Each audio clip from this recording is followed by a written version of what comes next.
أعوذ بالله من الشيطان الرجيم بسم الله الرحمن الرحيم اللهم صل على محمد وعلى آل محمد كما صليت على إبراهيم وعلى آل إبراهيم إنك حميد مجيد اللهم بارك على محمد وعلى آل محمد كما باركت على إبراهيم وعلى آل إبراهيم إنك حميد مجيد اللهم بارك على محمد وعلى آل محمد كما باركت على إبراهيم وعلى آل إبراهيم إنك حميد مجيد ربي زدني علما ربي زدني علما ربي زدني علما ربي اشرح لي صدري ويسر لي أمري واحلل عقدة من لساني يفقهوا قولي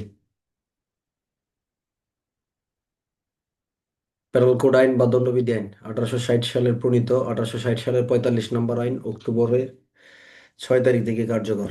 হুম দণ্ডবিধি আইন হলো একটা বিধিবদ্ধ আইন। বিধিবদ্ধ আইন বা সাবস্ট্যান্টিভ অ্যাক্ট হিসেবে অভিহিত হবে এবং এটা মূল আইনের একটা অংশ। কোন আইনের? মূল আইনের একটা অংশ। অবশ্যই এটা মূল আইন। দণ্ডবিধি আইনে সাধারণত দণ্ডের বিধান। দণ্ডবিধি আইনের সংজ্ঞা যদি বলতে চাই, অনেক রকম সংজ্ঞা বলা যায়। যে আইনের ভিতরে আপনার অপরাধের সংজ্ঞা আছে, অপরাধের ব্যাখ্যা আছে এবং অপরাধের শাস্তির কথা বর্ণনা আছে, সাধারণত সেগুলাকে দণ্ডবিধান বলা হয়। দণ্ড বিধান বলা হয়। আবার আরেকজনের ভাষায় আপনার অপরাধের ধরন অনুযায়ী অপরাধীকে শাস্তি প্রদান করার জন্য সার্বভৌম রাষ্ট্রের যে বিধান, অপরাধের ধরন অনুযায়ী অপরাধীকে শাস্তি প্রদান করার জন্য সার্বভৌম রাষ্ট্রের যে আইনি বিধান, তাকেও দণ্ডবিধান বা দণ্ডবিধি বলা হয়। অনেক রকম সংজ্ঞা আছে, যাই হোক। আর এই দণ্ডবিধি আইনের সর্বমোট অধ্যায় হলো 25টা। আমরা সর্বশেষ অধ্যায় দেখবো 23টা। দুইটা শ টাইপের অধ্যায় আছে, 5-এর ক আর এটা হলো 9-এর শ টাইপের ক। আর যে অধ্যায়গুলো শ টাইপের দেওয়া হয়, এই ধারাগুলো কি হয়? শ টাইপের হয়। যেমন 5-এর শ টাইপের ক ধারা দুইটা, 120 শ টাইপের ক ধারা, 120-এর শ টাইপের খ ধারা। ঠিক আছে। দণ্ডবিধি আর 9-এর শ টাইপের ক নির্বাচন সংক্রান্ত অধ্যায়, 171-এর শ টাইপের ক খ গ গ ঙ, সবগুলো শ টাইপের দিয়ে। ঠিক আছে। আচ্ছা, দণ্ডবিধি আইনের প্রবর্তক কে? সাক্ষ্য আইনের প্রবর্তক তো মনে আছে নাকি? সাক্ষ্য আইনের প্রবর্তক হলো স্যার জে এফ স্টিভেন, তাই না? আর দণ্ডবিধি আইনের হলো কি? Lord Macaulay. লর্ড মেকলে, এটা মেকলে কোড হিসেবে আগে অভিহিত হইতো। আচ্ছা, দণ্ডবিধি আইনের আমাদের গত ক্লাসে আলোচনা ছিল 1 ধারা থেকে 21 ধারা পর্যন্ত। কত ধারা? 21 ধারা। এই আইন দণ্ডবিধি আইন হিসেবে অভিহিত হবে এবং সমগ্র বাংলাদেশের জন্য কি হবে? প্রযোজ্য হবে বা সমগ্র বাংলাদেশে কার্যকর হবে। 1 ধারা। 2 ধারা, দণ্ডবিধি আইনের অধীনে যদি কোনো ব্যক্তি অপরাধ করে, তাহলে দণ্ডবিধি আইনের ভিতরে যে অপরাধগুলোর কথা বলা আছে, চুরি ডাকাতি দস্যুতা ইত্যাদি, এগুলো যদি বাংলাদেশের ভিতরে কেউ করে বা এই আইনের অধীনে কোনো অপরাধ করে, তাকে এই আইনের বিধানে তাকে শাস্তি প্রদান করা হবে। কি করা হবে? শাস্তি প্রদান করা হবে। এখন ধরেন আপনার প্রত্যেক আইনেই দেখবেন যে মাইনরেট গুলো হয়, দেখবেন এই আইনের প্রাধান্য কি? এই আইনের প্রাধান্য কিরকম প্রাধান্য? যেমন সব আইনের ক্ষেত্রেই, আপনি এটা সাইবারের ক্ষেত্রে বলেন, নারী শিশুর ক্ষেত্রে বলেন, শিশু আইনের ক্ষেত্রে বলেন, বলা থাকবে কি অন্য আইনে যাই থাকুক না কেন, এই আইনের বিধানগুলো কি হবে? প্রযোজ্য হইবে। যেমন দণ্ডবিধি 375 দ্বারা হলো দর্শনের সংজ্ঞা, শাস্তি হলো 376 দ্বারা। কত দ্বারা? 376। তাহলে দর্শনের কথা সংজ্ঞা এবং শাস্তি দণ্ডবিধি আইনে আছে, তাহলে নারী শিশু কিন্তু দণ্ডবিধি আইনের পরে হইছে। তাহলে নারী শিশুতে গিয়ে বলতেছে অন্য আইনে যাই থাকুক না কেন, এই আইনের বিধানগুলা কোনটা? অর্থাৎ নারী শিশুর বিধানগুলাই কি হবে? প্রযোজ্য হবে। এখন প্রযোজ্য যে হবে, এখন নারী শিশু আইনে যদি তাকে শাস্তি দিয়ে দেয়, তাহলে দণ্ডবিধি তাকে বাধাও দিবে না। দণ্ডবিধির কত দাঁড়ায় আবার? 5 দাঁড়ায়। কত দাঁড়ায়? 5 দাঁড়ায়, কিন্তু বলে আছে এই কথা আবার, যে অন্য আইনের বিধান কি কি করবে না? পরিবর্তন বা ব্যাহত করবে না। এটা কিন্তু এখানে ইঙ্গিত দেওয়া আছে।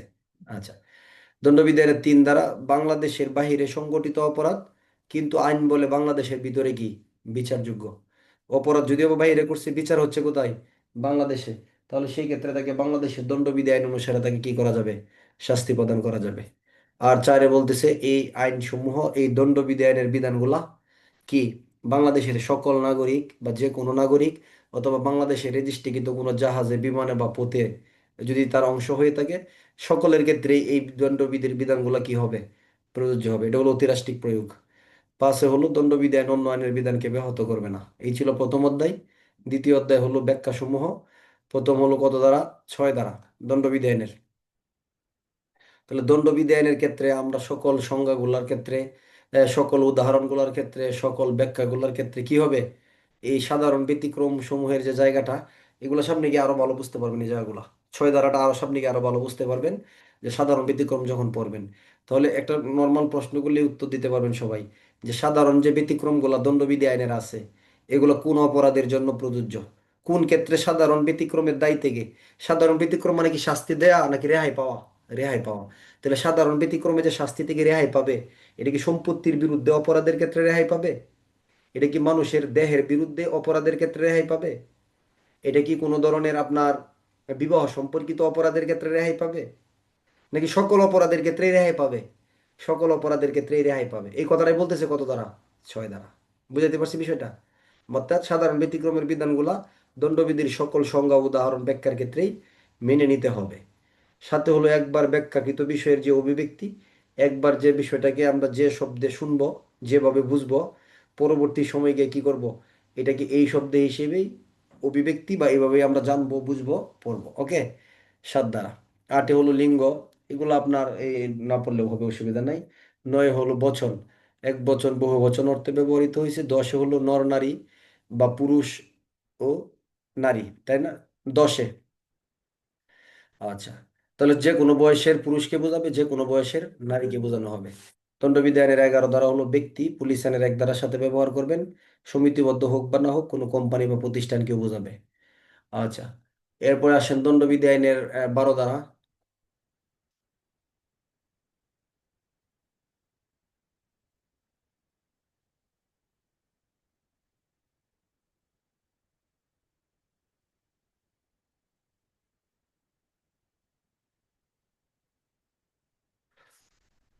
দণ্ডবিধি আইনের 12 দ্বারা হলো কি?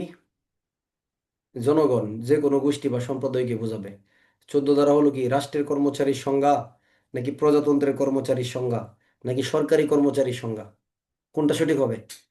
যদি এমসিকিউ প্রশ্ন আসে, দণ্ডবিধানের 14 দ্বারা কোনটার সংজ্ঞা? রাষ্ট্রের কর্মচারী, প্রজাতন্ত্রের কর্মচারী, নাকি সরকারি কর্মচারীর সংজ্ঞা? লাস্টে দেওয়া থাকবে সব কয়টা। তাহলে কিন্তু অনেকে কিন্তু দিয়ে দেবে কি 14 দ্বারা রাষ্ট্রের কর্মচারী, তাহলে সঠিক উত্তর হবে কি? সব কয়টাই সঠিক। ঠিক আছে, সব কয়টাই সঠিক। আচ্ছা, আর কারা কারা সরকারি কর্মচারী হিসেবে অভিহিত হবে, এটা হলো কত দ্বারা? যে কারা কারা সরকারি কর্মচারী হয়, হতে পারে, এটা হলো দণ্ডবিধি আইনের 21 দ্বারার আলোচনা।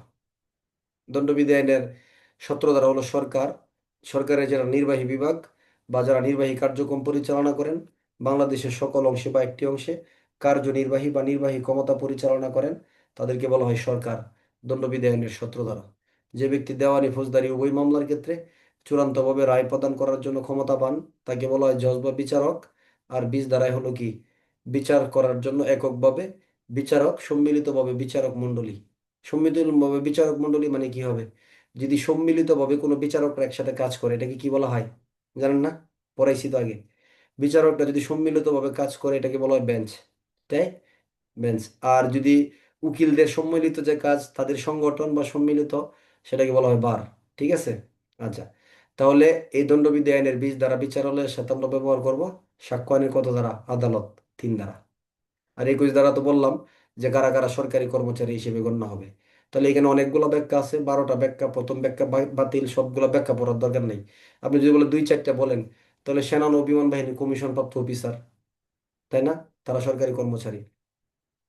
তারপরে ধরেন আপনার পৌরসভার যে যিনি কাউন্সিলর হবেন বা মেয়র হবেন, তারা সরকারি কর্মচারী হইতে পারে।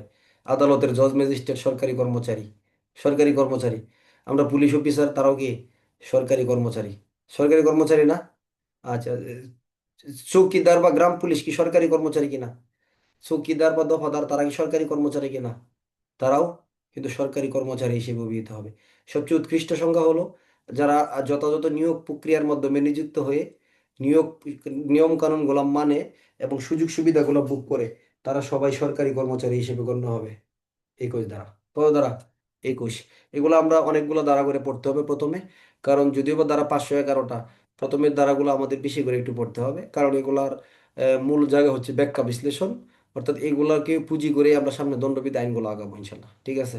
আজকে আমরা আলোচনা করবো দণ্ডবিধি আইনের 22 ধারা থেকে অস্থাবর সম্পত্তির সংজ্ঞা। কি সম্পত্তি? অস্থাবর সম্পত্তি। তাহলে দণ্ডবিধি আইনে অস্থাবর সম্পত্তি বলতে স্থাবর সম্পত্তি ব্যতীত অবশিষ্ট সকল সম্পত্তিকে কি বলা হয়? স্থাবর সম্পত্তি বলা হয়। যে সম্পত্তি ভূমি বা মাটির সাথে সম্পৃক্ত নয় স্থায়ীভাবে, এই ধরনের সকল সম্পত্তিকে কি বলা হয়? অস্থাবর সম্পত্তি বলা হয়। বা এই ধরনের বর্ণনার যে কোনো শরীরী বর্ণনার সম্পত্তি, আপনার ব্যবসায়ের একটা সুনাম, এটার নাম কি? এটা সম্পত্তি। মানে যেখানে কায়া আছে, কায়া কি বুঝেন? যেখানে শরীর সম্পর্কিত আছে, ব্যক্তি সম্পর্কিত সম্পর্কিত আছে। আচ্ছা, আপনার জমি, জমি বুঝেন তো সবাই? জমি শুনছেন না? জমি, জমি কি সম্পত্তি? স্থাবর না অস্থাবর সম্পত্তি? জমি, জমি কি স্থাবর? স্থাবর। আচ্ছা, মাটি কি সম্পত্তি? মাটি স্থাবর নয় স্থাবর? মাটি কি সম্পত্তি? তাহলে জমি যেটা স্থাবর সম্পত্তি, আবার জমি থেকে যদি মাটি সরায় নেওয়া হয়ে যায়, তাহলে মাটি আবার অস্থাবর সম্পত্তি। বুঝছেন? মানে এগুলো অনেক ব্যাখ্যা আছে, আমরা তো গভীরে যাইতে চাই না, আসলে দরকারও পড়ে না। তাহলে জমি হলো স্থাবর সম্পত্তি, আর মাটি, যদি যেহেতু জমি থেকে মাটি সরায় নেওয়া যায়, এটা একদম স্থায়ীভাবে সম্পৃক্ত না, তাহলে মাটি আবার অস্থাবর সম্পত্তি। ব্যবসায়ের সুনাম, এটা কি সম্পত্তি? এটাও আপনার অস্থাবর সম্পত্তির অন্তর্ভুক্ত। ঠিক আছে, এগুলো ভারসাম্যতে এই কথাগুলো বলা বলা আছে আর কি। তাহলে আমরা বলবো যে সম্পত্তি সরাসরি ভূমির সাথে সম্পৃক্ত নয়, এই ধরনের সকল সম্পত্তিকে কি বলা হয়? অস্থাবর সম্পত্তি বলা হয়। বা এই ধরনের শরীরী বর্ণনার সকল সম্পত্তি কি কি কি বলা হয়? অস্থাবর সম্পত্তি বলা হয়। 23 দ্বারা হলো অন্যায় লাভ বা অন্যায় ক্ষতির সংজ্ঞা। দুইটা সংজ্ঞা দণ্ডবিজ্ঞানের 23 ধারায় কতগুলো সংজ্ঞা দেওয়া আছে? দুইটা। অন্যায় লাভ, অন্যায় ক্ষতি, বা অবৈধ লাভ বা অবৈধ ক্ষতি। তাহলে অন্যায় লাভ, দণ্ডবিজ্ঞানের একটা মজার ব্যাপার আছে কি জানেন? দণ্ডবিজ্ঞানের সংজ্ঞা সবচেয়ে সহজ। সবচেয়ে সহজ সংজ্ঞা হলো দণ্ডবিজ্ঞানের সংজ্ঞা। অন্য আইনের মতো এত জটিলভাবে না পড়লেও হবে। একটা সমার্থক শব্দ যদি মনে রাখতে পারেন, তাহলে দণ্ডবিধির সংজ্ঞা চলে আসে। অনেক সংজ্ঞা আপনি এক কথায় উত্তর দিতে পারবেন। এরকম গুরুত্বপূর্ণ যে সংজ্ঞাগুলো দণ্ডবিধির, একদম সংক্ষেপে উত্তর দেওয়া যায়। যদি আপনি ধরেন, দণ্ডবিধি আইনের 425 ধারায় সংজ্ঞা আছে হচ্ছে আপনার অনিষ্টের সংজ্ঞা। কিসের? অনিষ্টের। তাহলে অনিষ্ট হলো সংজ্ঞা আসলো, আপনি কি লিখবেন? যদি কোনো ব্যক্তি অপর কোনো ব্যক্তির সম্পত্তির কি করে? ক্ষতি সাধন করে। বুঝেন? কি করে? ক্ষতি সাধন করে, তাহলে সেটা অনিষ্ট। তাহলে অনিষ্টর আরেকটা নাম কি? সমার্থক শব্দ, ক্ষতি। তাহলে ক্ষতি করলে তাকে কি বলে? অনিষ্ট বলে। যেমন ধরেন দণ্ডবিধি আইনের 15 দ্বারা প্রতারণা সংজ্ঞা দেয়া আছে। কিসের? প্রতারণা। আপনি লিখবেন যদি কোনো ব্যক্তি অপর কোনো ব্যক্তিকে ফাঁকি দেয়, কি দেয়? ফাঁকি দেয় কিসের জন্য? সম্পত্তি। প্রতারণার অপরাধটা কিসের বিরুদ্ধে? এমসিকিউ প্রশ্ন, প্রতারণার অপরাধ কিসের বিরুদ্ধে হয়? সকল দেহের ক্ষেত্রে প্রযোজ্য? দেহগত অপরাধের ক্ষেত্রে প্রযোজ্য? সম্পত্তিগত অপরাধের ক্ষেত্রে প্রযোজ্য? সকল ক্ষেত্রেই প্রযোজ্য। কি হবে? সঠিক উত্তর কি হবে? প্রতারণার অপরাধটা সম্পত্তির সাথে প্রযোজ্য। তাহলে যদি কোনো ব্যক্তি অপর কোনো ব্যক্তিকে ফাঁকি দিয়া তার সম্পত্তি কি করে? হস্তান্তর করে বা হস্তান্তর করতে প্ররোচিত করে, তাহলে সেই ব্যক্তি প্রতারণা করেছে বলে গণ্য হবে। তাহলে প্রতারণার সংজ্ঞা করতে গেলে আমাদের একটা শব্দ মনে রাখতে হবে, কি? ফাঁকি। যদি প্রতারণার কোনো উদাহরণও আসে, তাহলে দেখবেন এই প্রশ্নের ভিতরে ফাঁকি শব্দটা ব্যবহার করা থাকবে, উদাহরণগুলোর ভিতরেও থাকবে এটা। ঠিক আছে? আচ্ছা, এরপরে দণ্ডবিধির ধরেন 463 দ্বারাই আপনার জালিয়াতি সংজ্ঞা দেয়া আছে। কি? জালিয়াতি, যদি কোনো ব্যক্তি অপর কোনো ব্যক্তির ক্ষতি সাধন করার উদ্দেশ্যে মিথ্যা দলিল প্রস্তুত করে। তাহলে শব্দ একটা। তাহলে জালিয়াতি সংজ্ঞা পড়তে গেলে আপনি একটা শব্দ মনে রাখবেন, কি? মিথ্যা দলিল। মিথ্যা দলিল। তাহলে যদি কোনো ব্যক্তি অপর কোনো ব্যক্তির কি করার জন্য? ক্ষতি করার জন্য, তাই না? বা অন্য অনেক কথা আপনি লাগাইতে পারবেন, পরে বুঝবেন নিজেই। মিথ্যা দলিল প্রস্তুত করে, তাকে বলে জালিয়াতি। ঠিক সেম বইয়ের ভাষাগুলো কিন্তু এটা। এবং আপনি রিচার্জ করেন, এই জায়গাটাই বের হবে। ধরেন দণ্ডবিধি 499 দ্বারা ডিফামেশন বা মানহানি সংজ্ঞা কি? যদি কোনো ব্যক্তি অপর কোনো ব্যক্তির কি করে? মানহানি, সুনাম নষ্ট করে। কি করে? সুনাম নষ্ট করে। সেই ব্যক্তি মানহানি করেছে বলে কি গণ্য হবে?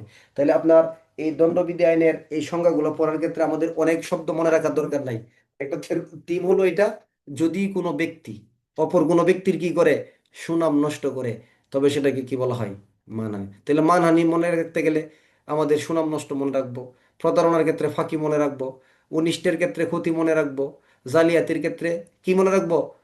মিথ্যা দলিল প্রস্তুত। ঠিক এরকম ভাবে মানে সবগুলার এরকম টিম আছে, আপনি নিজেই বুঝে যাবেন আর কি। আচ্ছা, তাহলে দণ্ডবিধি আইনের আরেকটা বিষয় হচ্ছে কি জানেন? প্রত্যেকটা অধ্যায় ভিত্তিক যে সংজ্ঞাগুলো দেয়া আছে, যেমন চুরি ডাকাতি দস্যুতার সংজ্ঞা দণ্ডবিধি 17 অধ্যায় দেয়া আছে। যেখানে চুরির সংজ্ঞা দেয়া আছে, ওইখানে চুরি সংক্রান্ত আলোচনা। 378-এ চুরির সংজ্ঞা, 79, 80, 81 পর্যন্ত বিরাশি পর্যন্ত চুরি সম্পর্কিত আলোচনা। বুঝছেন?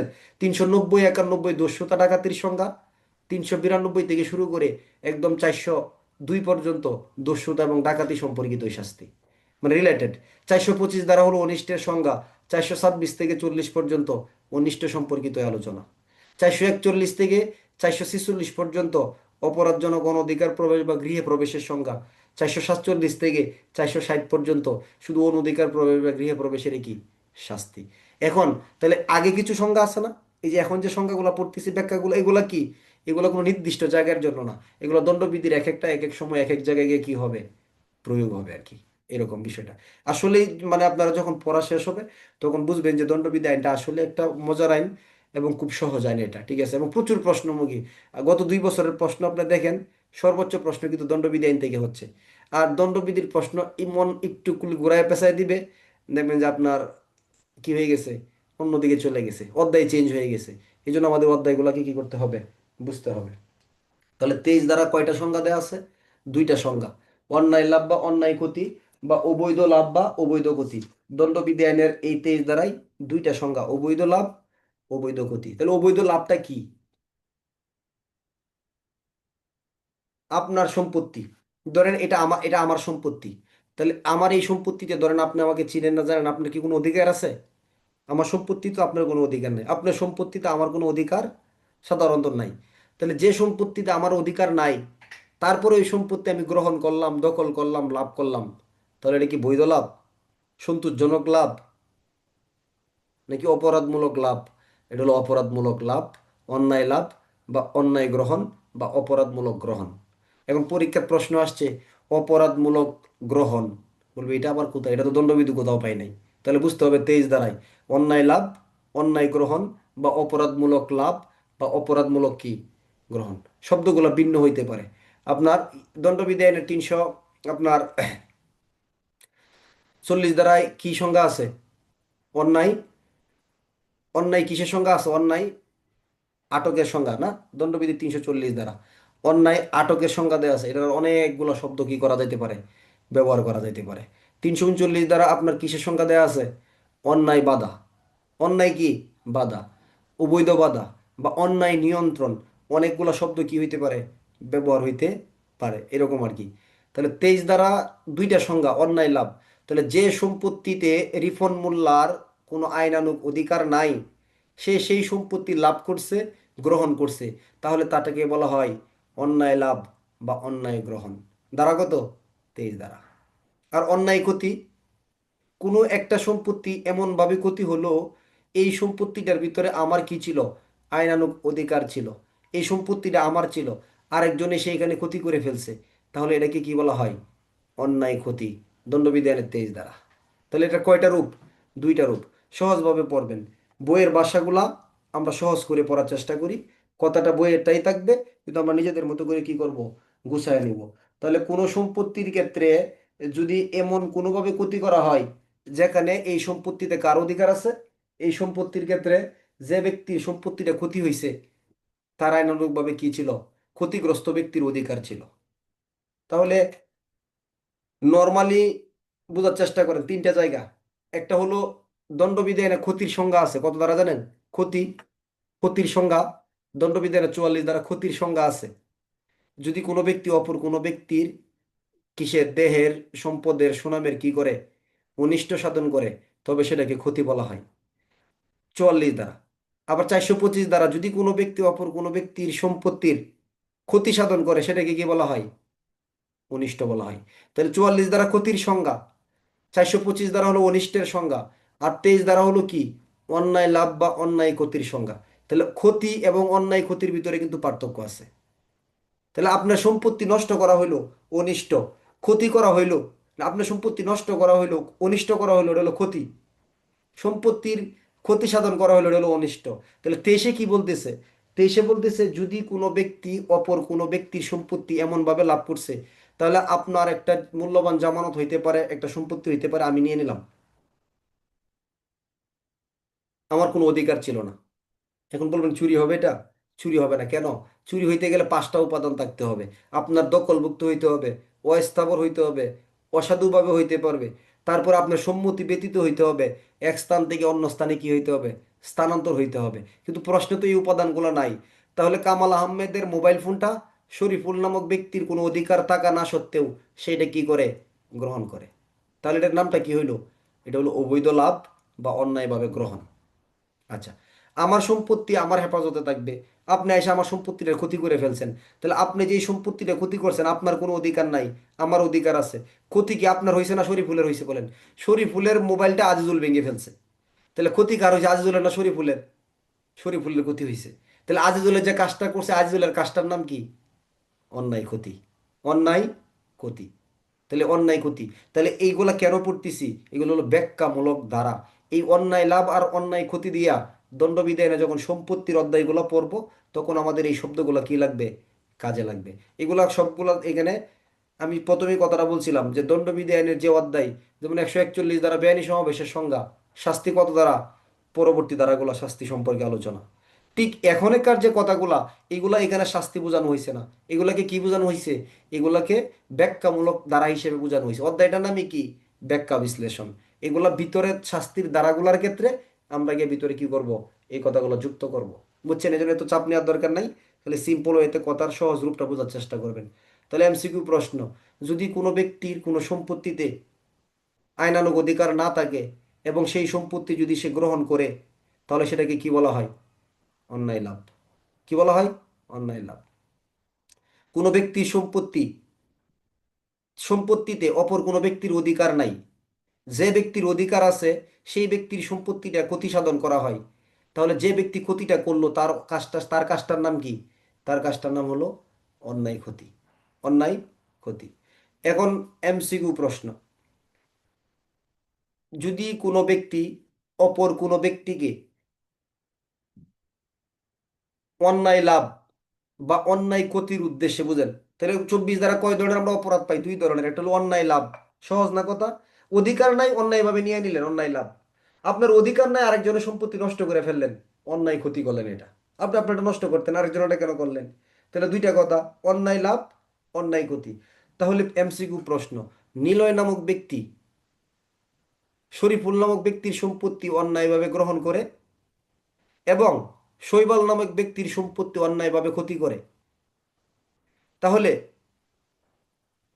নিলয় নামক ব্যক্তির এই কাজটার নাম কি হলো? ক, অন্যায় লাভ, খ, অন্যায় ক্ষতি, গ, অসাধুভাবে, ঘ, ক এবং খ। উত্তর দেন তাহলে কি হবে? আমি আরো সহজ করে দিই প্রশ্নটা।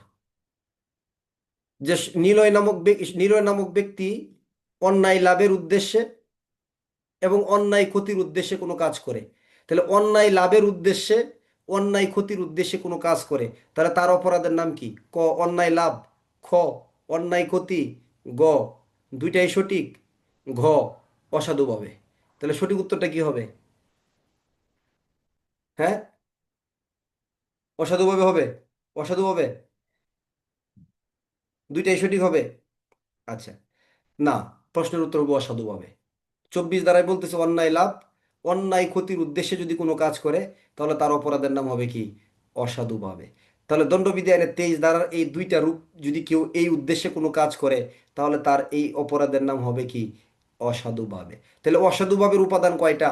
অন্যায় লাভের উদ্দেশ্যে কোনো কিছু করা, নাকি অন্যায় ক্ষতির উদ্দেশ্যে কোনো কিছু করা, নাকি দুইটাই সঠিক? দুইটাই সঠিক। তাহলে অন্যায় লাভ, অন্যায় ক্ষতির উদ্দেশ্যে যদি কেউ কোনো কিছু করে, তাহলে তার অপরাধের নাম, তার কাজের নাম হলো অসাধুভাবে। কিভাবে? অসাধুভাবে। বুঝাইতে পারছি বিষয়টা? তাহলে 24 দ্বারা কথা হলো এটা, যে অন্যায় লাভের উদ্দেশ্যে, অন্যায় ক্ষতির উদ্দেশ্যে কোনো কিছু করলে বা করা হলে সেটাকে বলা হয় অসাধুভাবে, দণ্ডবিধানে 24 দ্বারা। প্রতারণার উদ্দেশ্যে কোনো কিছু করা হলে তাকে বলা হয় প্রতারণামূলক ভাবে, দণ্ডবিধানে 25 দ্বারা। কিসের উদ্দেশ্যে? প্রতারণার উদ্দেশ্যে যদি কোনো কিছু করা হয় সেটাকে কি বলা হয়? প্রতারণামূলক ভাবে। এখন পরীক্ষার সংজ্ঞা আসছে প্রতারণামূলক ভাবে, আপনি দণ্ডবিধির 415 দ্বারা সংজ্ঞা লিখতেছেন, 17 দ্বারা শাস্তি লিখতেছেন, হবে? প্রতারণা এক জিনিস আর প্রতারণামূলক ভাবে এক জিনিস। তাহলে প্রতারণার উদ্দেশ্যে কোনো কিছু করা হলে, করছেন, দণ্ডবিধি আইন তারাই বুঝবেন সবচেয়ে সহজে। একটা জিনিস লক্ষ্য রাখেন, এটা দণ্ডবিধির সবচেয়ে বড় থিম। কোনো কিছু করার উদ্দেশ্য এটা মূল বিষয়, নাকি কোনো কিছু করা হলো এটা মূল বিষয়? কোনো কিছু করার উদ্দেশ্য এটা কি মূল বিষয়, নাকি কোনো কিছু করা হলো এটা মূল বিষয়? কোনো কিছু করা হলো। অপরাধের উপাদান হলো চারটা। অপরাধের কয়টা উপাদান? চারটে উপাদান। উদ্দেশ্য, প্রস্তুতি, সমবেত, সংগঠন। ভালো করে লক্ষ্য রাখেন। সংগঠনের জন্য শাস্তি হয়, সমবেত হওয়ার জন্য শাস্তি হয়, প্রস্তুতির জন্য শাস্তি হয়। তাহলে একটার জন্য শাস্তি হয় না কি? উদ্দেশ্য। একটার জন্য কি হয় না? তাহলে আপনি একটা উদ্দেশ্য নিছেন, মনের ভিতরে একটা অপরাধের জন্য কি আসছে? উদ্দেশ্য আসছে।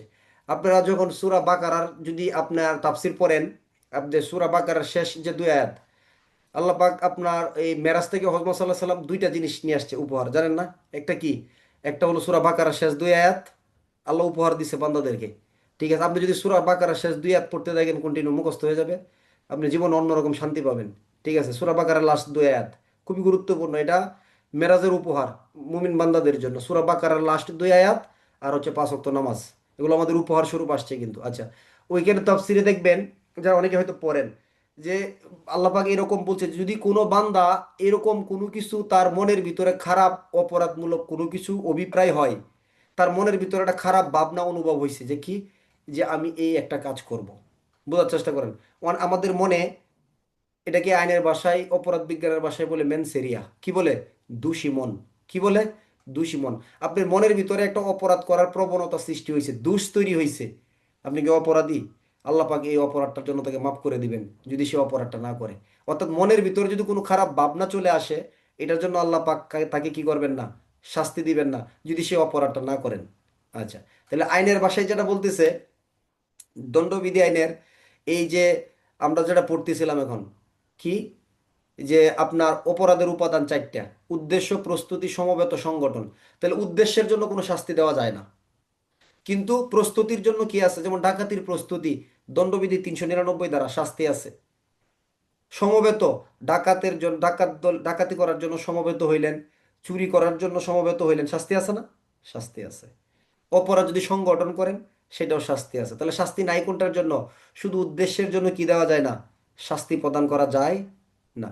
আচ্ছা, আমরা এখন এই দ্বারার আলোচনা এটা কোথা থেকে আমাদের আসলো, যে আপনার অপরাধটা উদ্দেশ্য ছিল এটা, নাকি অপরাধটা সংগঠন করছেন? যেমন নিলয় নামক ব্যক্তি, রাশেদুল নামক ব্যক্তিকে, বুঝেন, অন্যায়ভাবে আটক করার জন্য, অন্যায়ভাবে আটক করার জন্য অপহরণ করে। কিন্তু প্রশ্নের ভিতরে কি আটক শব্দটা আসছে? মানে আটক করে ফেলছে এরকম কথাটা আসছে? আসে নাই। কি করার জন্য? অন্যায় আটক রাখার জন্য অপহরণ করে। তাহলে শাস্তি কি আটকের দিবেন না অপহরণের দিবেন? শাস্তি কিসের দিবেন? আটকের দিবেন না অপহরণের? অপহরণের অপরাধটা কিন্তু সংগঠিত হয়েছে, আটকেরটা এখনো সংগঠিত হয় নাই। ঠিক দণ্ডবিধি আপনাকে এই জায়গাটাই বুঝে নিতে হবে। দণ্ডবিধি আইনের যেমন ধরেন বলা আছে আপনার জালিয়াতি করার জন্য, প্রতারণা করার জন্য জালিয়াতি। কি করার জন্য? প্রতারণা করার জন্য জালিয়াতি করছে। মানে আমি আপনাকে ফাঁকি দিয়ে আপনার কাছ থেকে সম্পত্তি নিয়ে নিব, এর জন্য আমি মিথ্যা দলিল প্রস্তুত করছি। তাহলে আমার অপরাধের নাম কি? প্রতারণা নাকি জালিয়াতি? বলবেন এগুলো এখন কেন বলতেছেন? এগুলো বারবার বলতে হবে, কারণ দণ্ডবিধির মূল সূত্রই হলো এটা। যখন এটা বুঝতে পারবেন, তখন পরীক্ষার সঠিক ধারণা আপনি কি করতে পারবেন? ব্যবহার করতে পারবেন। তাহলে আমি আপনাকে ঠকানোর জন্য, ফাঁকি দেওয়ার জন্য, প্রতারণা করার জন্য জালিয়াতি করছি। তাহলে আমার অপরাধের নাম কি? প্রতারণা নাকি জালিয়াতি? বলেন তো। অপরাধের নাম হলো জালিয়াতি। এখানে প্রতারণা শাস্তি দেওয়ার কোনো প্রয়োজন নাই, যুক্তিসঙ্গতও নয়। আমরা অনেক ভুল করি। দণ্ডবিধি আইনে 369 দ্বারা আমরা অনেকেই কি করি? চুরির শাস্তি লিখি। 369 দ্বারা বলতেছে 10 বছরের কম বয়স্ক শিশুর দেহাবরণ চুরি করার উদ্দেশ্যে অপহরণ করার শাস্তি। তাহলে 369 দ্বারা কি? 10 বছরের কম বয়স্ক কোনো শিশুর দেহাবরণ চুরি করার জন্য অপহরণ করার শাস্তি। তাহলে কি চুরির শাস্তি, নাকি 369 অপহরণের শাস্তি? শাস্তি হবে অপহরণের। এখানে চুরির শাস্তি লেখার কোনো কি নাই, সুযোগ নাই। 356 দ্বারাই বলা আছে বাহিত বা পরিহিত সম্পত্তি চুরি করার উদ্দেশ্যে অপরাধমূলক বল প্রয়োগ বা আক্রমণ। তাহলে বলেন, 356 ধারার অপরাধটা কি চুরির শাস্তি নাকি অপরাধমূলক বল প্রয়োগ বা আক্রমণের শাস্তি? চুরি করার উদ্দেশ্যে বল প্রয়োগ বা আক্রমণ করা হয়েছে, তাহলে শাস্তি হবে বল প্রয়োগ বা আক্রমণের। এইখানে চুরির শাস্তি দেওয়ার কোনো সুযোগ নাই। তাহলে সবাই আমার সাথে এই কথাটার উত্তর দেন যে প্রশ্নের ভিতরে যেটার উদ্দেশ্যে, এটা কি আমাদের শাস্তির জায়গা নির্ধারণ করব, নাকি যে কাজটা সংগঠিত হয়ে গেছে সেটা শাস্তি নির্ধারিত করব? বলেন, তাহলে শাস্তি নির্ধারিত করব কোনটা আমরা? হয়ে গেছে যেটা, যেটা হয়ে গেছে। ঠিক দণ্ডবিধির প্রশ্নগুলো পরীক্ষার হলে এইভাবে আসে। আর আমরা একটা শব্দ শুনতেছি চুরি করার উদ্দেশ্যে, প্রশ্ন কমন পড়ছে, চুরির শাস্তি মনে হয়। নো নো, সংগঠিত অপরাধের শাস্তি আপনাকে সবসময় কি করতে হবে? ফাইন্ড আউট করতে হবে। এটা এই জায়গাটার ভিতরে দণ্ডবিধির একটা বড় গ্যাপ থাকে। এই জায়গাটা যখন বুঝবেন, এরকম 4-5টা জায়গা আছে দণ্ডবিধির থিম, এই থিমগুলো যদি বের করতে পারেন, তাহলে দণ্ডবিধির প্রশ্ন উল্টাপাল্টা হওয়ার কোনো সুযোগ নাই। একদম জায়গা মতো আপনি কি করবেন? জায়গা মতো কলম ধরবেন, দেখবেন ইনশাল্লাহ আপনি চিন্তাও করতে পারবেন না যে রেজাল্ট কিভাবে এত ভালো হয়ে যায়। হ্যাঁ, যে এত বছর এত বেশি লিখলাম, এত কিছু লিখলাম, রেজাল্ট ভালো হইলো না, এই বছর এত কম লিখেও রেজাল্ট এত ভালো কিভাবে হইলো? এটা আপনিই বলবেন। এই কথা আমি অনেক লোকের কাছ থেকে শুনি যে স্যার আগে তো অনেক পরীক্ষা দিছি, এত কিছু লিখি, রেজাল্ট ভালো হয় না, এই বছর এত কম লিখে রেজাল্ট এত ভালো হইলো কেমনে? কারণ আপনি তো একদম মানে যে অসুখ, যে রোগ, সেই রোগ বুঝে ওষুধের প্রয়োগ করছেন, সেই রোগ বুঝে কি করছেন? মেডিসিন ব্যবহার করছেন। এই জন্য আল্লাহ সহায় হবে আপনার ইনশাল্লাহ। আর এটা করতে গেলে অবশ্যই আপনাকে কি করতে হবে? আইনটাকে গভীরভাবে বুঝতে হবে। ঠিক আছে? আর গভীরভাবে বোঝার জন্য কি করতে হবে?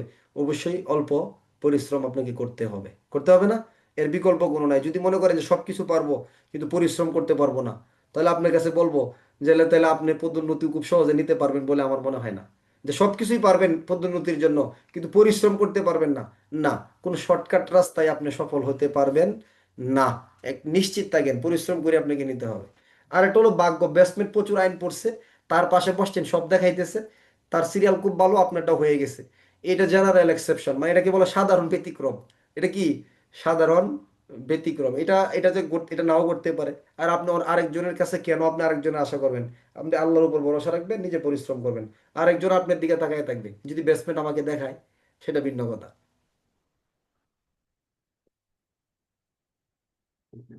কোথায় ছিলাম? তাহলে দণ্ডবিধির 25 ধারা, প্রতারণার উদ্দেশ্যে কোনো কিছু করলে তাকে বলা হয় প্রতারণামূলক ভাবে। 26 ধারা, বিশ্বাস করার কারণ। বিশ্বাস করার কারণ যদি কোনো কিছু থাকে, তাহলে বিশ্বাস করবেন। আপনি আনোয়ার ভাই, আপনি খুব ভালো ছেলে, সত্য কথা বলেন, আপনি সব সময় সত্য বলেন, অফিসে আগে আসেন, তাই না, সবার পরে যান, বিশ্বাস করার কারণ আছে, ছেলেটা ভালো। তাহলে এটা হলো ব্যাখ্যামূলক জায়গা, এগুলা এটা কোনো দ্বারা শাস্তির জন্য না। তাহলে কোনো কিছু বিশ্বাস করার মতো যদি কারণ থাকে তাহলে বিশ্বাস করবেন, কারণ না থাকলে বিশ্বাস করার কোনো প্রয়োজন নাই। দণ্ডবিধি আইনের 27 ধারার 3টা ব্যাখ্যা আছে। আমরা অনেক সময় বলি যে স্বামীর সম্পত্তি স্ত্রী যদি না বলে নেয়, এটা কি হিসেবে গণ্য হবে? চুরি বলে গণ্য হবে। হ্যাঁ, 27 ধারা আমরা এরকমটা বলি।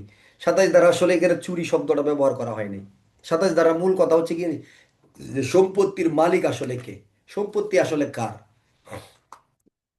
এখন আপনার অফিসে কাজ করেন, ম্যাক্সিমাম ধরেন, বা অফিসে কাজ না করলেও আপনি ধরেন আপনি অস্ত্র, আমরা অস্ত্র অস্ত্র নিয়ে ডিউটি করি না আমরা, যারা ডিউটি করি অস্ত্র থাকে না আমাদের।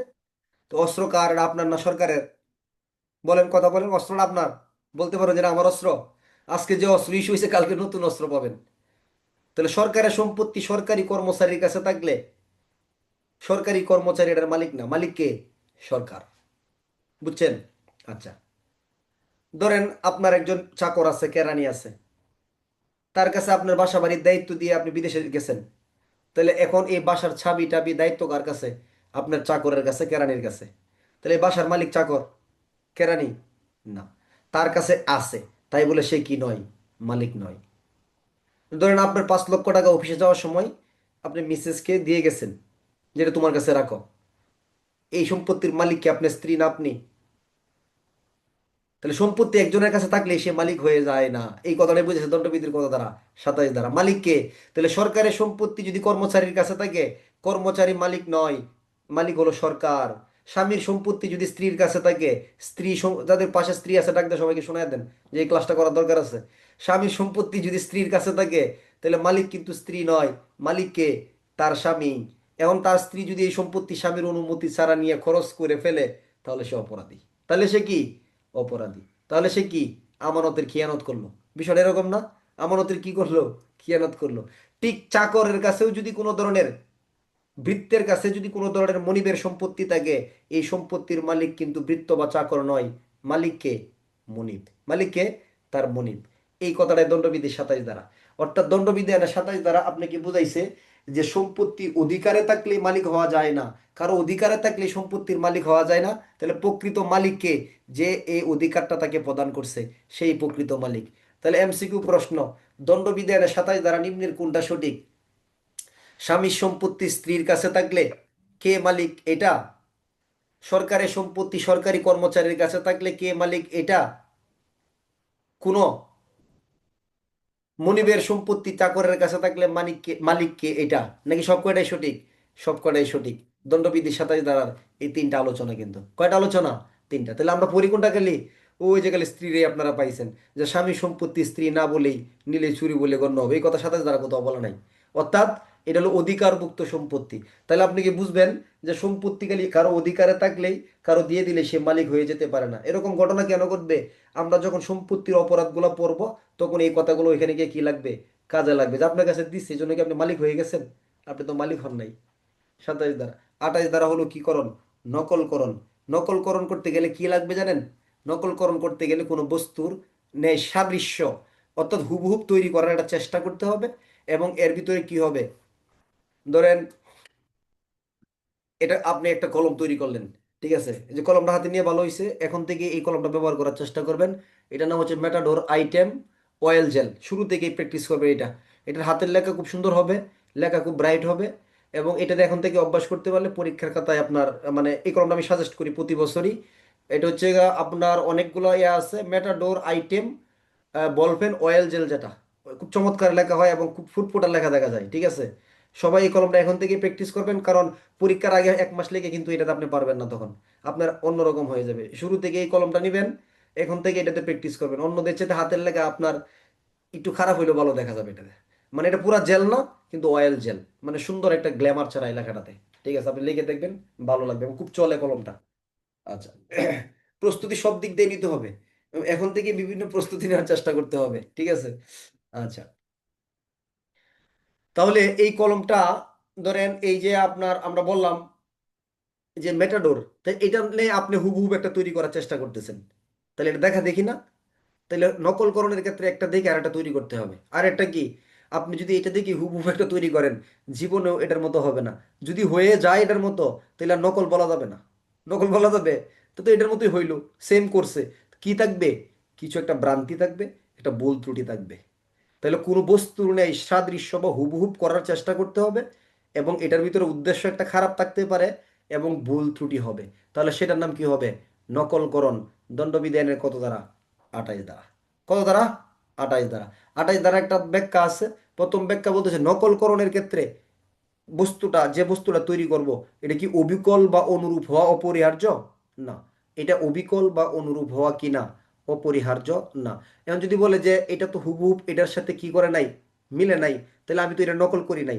বলবেন কিছুটা মিলে না, আংশিক হইলেও মিলছে, পুরাপুরি মিলে না, আংশিক মিলছে, তার মানে তোমার এই কাজটা কি? নকলকরণের অন্তর্ভুক্ত। দণ্ডবিধানের 28 দ্বারা। তাহলে তিনটা কথা মনে রাখবেন: কোনো বস্তুর নেই হুবহুব বা সাদৃশ্য উৎপাদনের চেষ্টা, এবং এটার ভিতরে কোনো ধরনের প্রতারণামূলক উদ্দেশ্য থাকতে পারে, আর এটা কি? ভুল ত্রুটি বা ভ্রান্তির মাধ্যমে সৃষ্টি হইতে পারে, তবে সেটাকে কি বলা হয়? নকলকরণ বলা হয়। দণ্ডবিধানের কত দ্বারা? 28 দ্বারা। কত দ্বারা? 28 দ্বারা। লম্বা আলোচনা করা যায় এগুলো দিয়ে, সময় নাই। দ্বারা কিন্তু 511টা, 511টা শেষ করে আবার আমাদের প্রবিধানের 1290টা টার্গেট, ইনশাল্লাহ, তাই না? অতএব আপনার যেখানে সময় লাগবে সেগুলো সময় নিয়ে আলোচনা করব। এগুলা মানে যদি আলোচনা নাও করি, তাহলে পরবর্তীতে জটিলতা সৃষ্টি হইতে পারে ক্লাসগুলো সামনে গিয়ে বুঝতে। এই জন্য আমরা একটু আংশিক আলোচনা করে যাচ্ছি। 29 দ্বারা সাক্ষ্য আইনে 3 ধারার মতোই পড়বেন। দলিল, সাক্ষ্য আইনে কত ধারার মতো? 3 ধারার মতোই। দলিল, অক্ষর সংখ্যা চিহ্ন দ্বারা এক বা একাধিক উপায়ে প্রস্তুত বা বর্ণিত বিষয়। এত স্ক্রিন শেয়ার করেন কেন? তাহলে সেটাকে কি বলা হয়? দলিল বলা হয়। কোনো কিছু প্রমাণের কাজে কি করা যেতে পারে? ব্যবহার করা যেতে পারে। তাহলে অক্ষর সংখ্যা চিহ্ন দ্বারা এক বা একাধিক উপায়ে বর্ণিত বা লিপিবদ্ধ বা প্রস্তুত কোনো বিষয়, যেটা অধিকারে বা কোনো প্রমাণে ব্যবহার করা যায়, সেটাকে দলিল বলা হয়। দণ্ডবিধির 29, সাক্ষ্য আইনের কত দ্বারা? 3 দ্বারা। আচ্ছা। 30 দ্বারা হলো মূল্যবান জামানত। কি জামানত? মূল্যবান জামানত। তাহলে মূল্যবান জামানতটা মূলত কিসের মাধ্যমে হবে? মূল্যবান জামানত মূলত একটা দলিল, এক ধরনের দলিলের মতো হবে, যে দলিলের মাধ্যমে বা যার মাধ্যমে কোনো অধিকার প্রতিষ্ঠিত করা যায়, কি করা যায়, সম্প্রসারিত করা যায়, হস্তান্তরিত করা যায়, এটাকে আপনার ধ্বংস বা বিনাশ করা যায়। তাহলে তিনটা কথা মনে রাখলে হবে, যে মূল্যবান জামানত হলো এমন একটা দলিল যার মাধ্যমে অধিকার প্রতিষ্ঠিত করা যায়, সম্প্রসারিত করা যায়, হস্তান্তরিত বা স্থানান্তরিত করা যায়, এটা বিনাশ বা নাশ করা যায়। সেটাকে কি বলা হয়? মূল্যবান জামানত বলা হয়। দণ্ডবিধি আইনের 30 ধারা। দণ্ডবিধির কত ধারা? 30 ধারা। দণ্ডবিধির 30 ধারা মূল্যবান জামানত। তাহলে এমন এক দলিল যার মাধ্যমে অধিকার প্রতিষ্ঠিত, সম্প্রসারিত করা যায়, হস্তান্তরিত করা যায় ইত্যাদি। যদি এটাও মনে না থাকে যে মূল্যবান জামানত হলো এমন একটা দলিল যার মাধ্যমে কোনো অধিকার প্রতিষ্ঠিত করা যায় বা অধিকার বিলুপ্তি করা যায়। যেমন কিরকম মূল্যবান জামানত? যেমন ধরেন,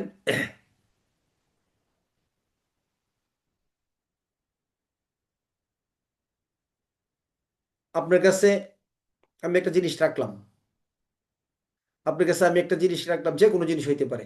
ধরেন আমার এই রেশন কার্ডটা আপনার কাছে আমি রেখে গেলাম, ধরে রেখে মিশনে চলে গেলাম।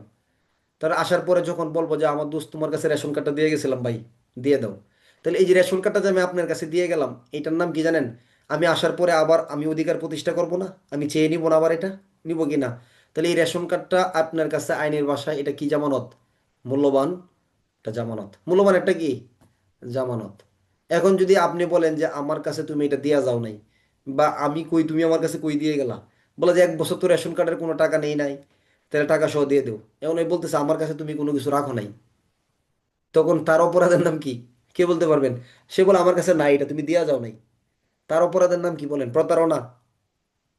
মানে যদিও বা পড়েন না, শব্দগতভাবে বুঝেন। আমি কিন্তু এটাই মনে করি যে আপনারা আইন জানেন না। আপনারা যতই জানেন না কেন, কিন্তু আমি সবসময় সারা বছর এটাই মনে করি যে আপনারা কিছু জানেন না। বুঝছেন? মানে একমাত্র আমি শুধু আইন জানি টুকটাক, মানে হালকা পাতলা আমি জানি, এটা নিয়ে আপনাদের সাথে আলোচনা করি। মানে আমি ভুল বললেও আপনারা কিছু বুঝতে পারেন না, ঠিক আছে? এবং আপনারা কিছু জানেন না এই ভেবে কিন্তু আমি এই কয়েক বছর ধরে পড়াইতে থাকি। যদি এটা মনে করি যে আপনি একদম সব জানেন, তাহলে কিন্তু আপনার সামনে কথা বলতে গিয়ে আমার কি হবে? ভয় লাগবে, লজ্জা লাগবে। এই জন্য এটা আমি জানি আপনারা অনেক জানেন, আমার চাইতে হাজার গুণ জানেন, কিন্তু তারপর আমি এটা কি করি না, মনে করি না। মনে করলে বিপদ আছে আমার জন্য, ঠিক আছে? তাহলে এখন এই যে এই সেই রেশন কার্ডটা দেয় নাই, তাহলে তার অপরাধের নাম কি? আপনার আঙ্গুল উঠায় দেখাবেন। প্রতারণা, খ। জালিয়াতি, গ। বিশ্বাসভঙ্গ, ঘ। আত্মসাৎ। তাহলে কোনটা হবে অপরাধ? প্রতারণা, জালিয়াতি, বিশ্বাসভঙ্গ, নাকি আত্মসাৎ? কি হবে? এই অপরাধের নাম হবে অপরাধমূলক বিশ্বাসভঙ্গ। অপরাধমূলক কি? বিশ্বাসভঙ্গ। কারণ দেখাশোনার দায়িত্ব, দণ্ডবিধি সবচেয়ে প্রশ্নমুখী জায়গাটা।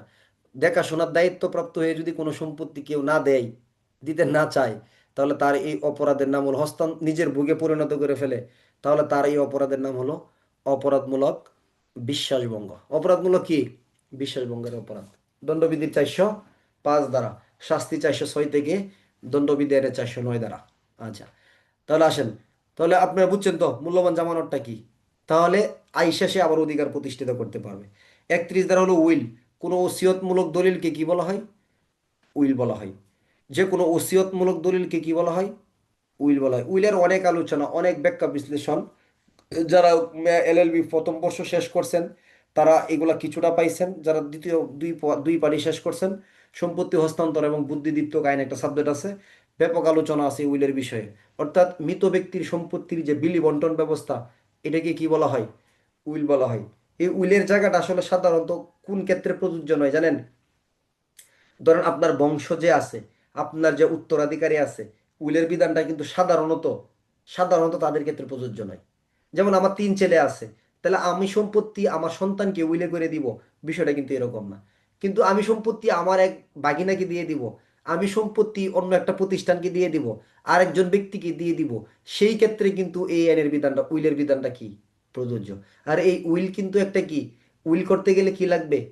অবশ্যই আপনারা পড়ছেন সম্পত্তি হস্তান্তর বুদ্ধিদীপ্ত আইনের আলোচনায়, সাক্ষ্য আইনের 68 ধারার 62 গিয়ে পড়ছেন। উইলের ক্ষেত্রে কি লাগবে? উইলের ক্ষেত্রে অবশ্যই তত্ত্বায়নকারী সাক্ষী লাগবে। আবার উইলের ক্ষেত্রে কখন সাক্ষী লাগে না?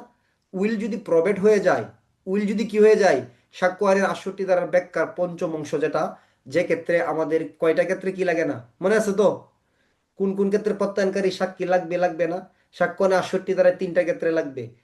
যে ক্ষেত্রে কত টাকা, 100 টাকা, 100 টাকার উপরে কোনো কি দানমূলক বা দানপত্রের কোনো দলিল, 2 নম্বর হলো স্থাবর সম্পত্তির কোনো দলিল, দানমূলক দলিল, আর 100 টাকার উপরে বন্ধকি দলিল, স্থাবর সম্পত্তির দানমূলক দলিল, উইল বা ইচ্ছাপত্র। তিনটার ক্ষেত্রে অধিক পরিমাণ আসা প্রশ্ন কিন্তু, বিশেষ করে এসআই থেকে এসআই পদে হয়েছে। এই তিনটার ক্ষেত্রে কি লাগে না, প্রত্যয়নকারী লাগে না। আর পাঁচটা ক্ষেত্রে লাগে, মনে আছে তো, কি কি পাঁচটা ক্ষেত্র?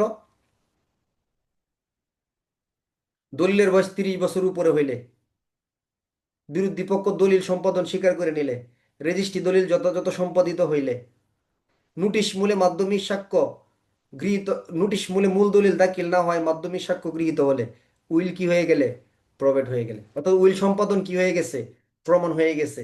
সেই ক্ষেত্রে কিন্তু আপনাকে আর কি লাগবে না, সেই ক্ষেত্রে কিন্তু আপনার জন্য আর প্রত্যয়নকারী সাক্ষী লাগবে না।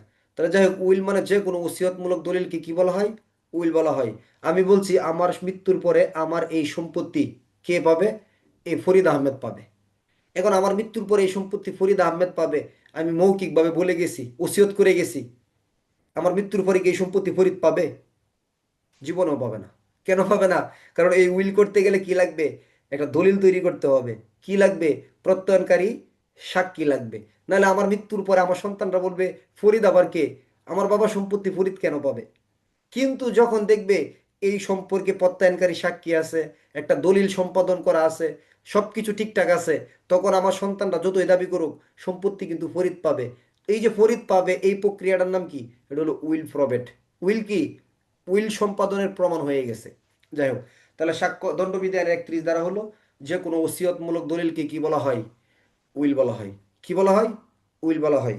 32 ধারার যে সংজ্ঞাটা আছে, এটা এখন আমি দিতে চাচ্ছি না, একটু পরে গিয়ে বলতেছি 32 ধারার সংজ্ঞাটা, ঠিক আছে? একটু পরে গিয়ে বলবো, নিলে হবে। সাক্ষ্য আইনের 33 ধারা কার্য এবং কার্য বিচ্যুতি, এগুলাও এখন না নিলে চলবে, কিন্তু একটু পরে গিয়ে আবার লাগবে। সাক্ষ্য আইনের 33 ধারা আলোচনা হলো দুইটা সংজ্ঞা এখানে, কার্য এবং কার্য বিচ্যুতি। তাহলে কার্য বলতে একক কার্য বা কার্যের অংশসমূহ কি বোঝাবে, বিচ্যুতি বলতে মানে কাজ বলতে কি আপনি যে কাজটা করতেছেন বা এই কাজের অংশটা। তাহলে বিচ্যুতি কাকে বোঝানো হয়? কাজের ভিতরে যে গ্যাপ, কাজটা যে করলেন না, এটাকে কি বলা হয়? এটাকে বিচ্যুতি বলা হয়। তাহলে বিচ্যুতি বলতে বোঝাইতেছে এখানে, বিচ্যুতি হিসেবে বিচ্যুতি সময়ের শ্রেণীকেও কি করাবে, বুঝাবে। 33 ধারা। আচ্ছা, এটা এটা নিয়ে পরবর্তীতে লম্বা আলোচনা আসতেছে। 33-এ কার্য, কার্য বা কার্যের শ্রেণী সমূহ কি বোঝাবে, বিচ্যুতি বলতে বিচ্যুতি বা বিচ্যুতির শ্রেণী সমূহ কি বোঝাবে। যেমন ধরেন, আপনাকে এটা সেন্টিটিউড শোনানো হলো, কয় ঘন্টা, 2 ঘন্টা করে করে বা 4 ঘন্টা করে, তাই না? আচ্ছা।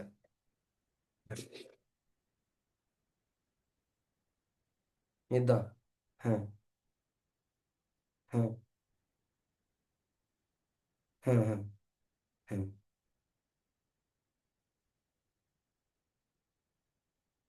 কুনাল মামুন,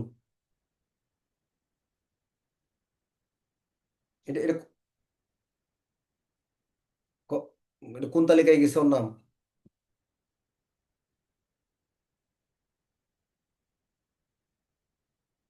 এটা এটা কি এই মামুন নাকি আমাদের ওই যে আমাদের যে আমাদের আমাদের কম্পিউটার অপারেটর হিসেবে কাজ করে এই মামুন? তো সংযুক্ত চলে গেছে, আর তালিকা তো আমরা পাঠাইছি, সংযুক্ত চলে যাক, সমস্যা কি, ডিউটি এখান থেকে পাঠবে, আমরা তো তালিকা পাঠাইছি। ঠিক আছে, অসুবিধা নেই। আচ্ছা ঠিক আছে। আচ্ছা, আমি ক্লাস শেষে কথা বলতেছি আপনার সাথে।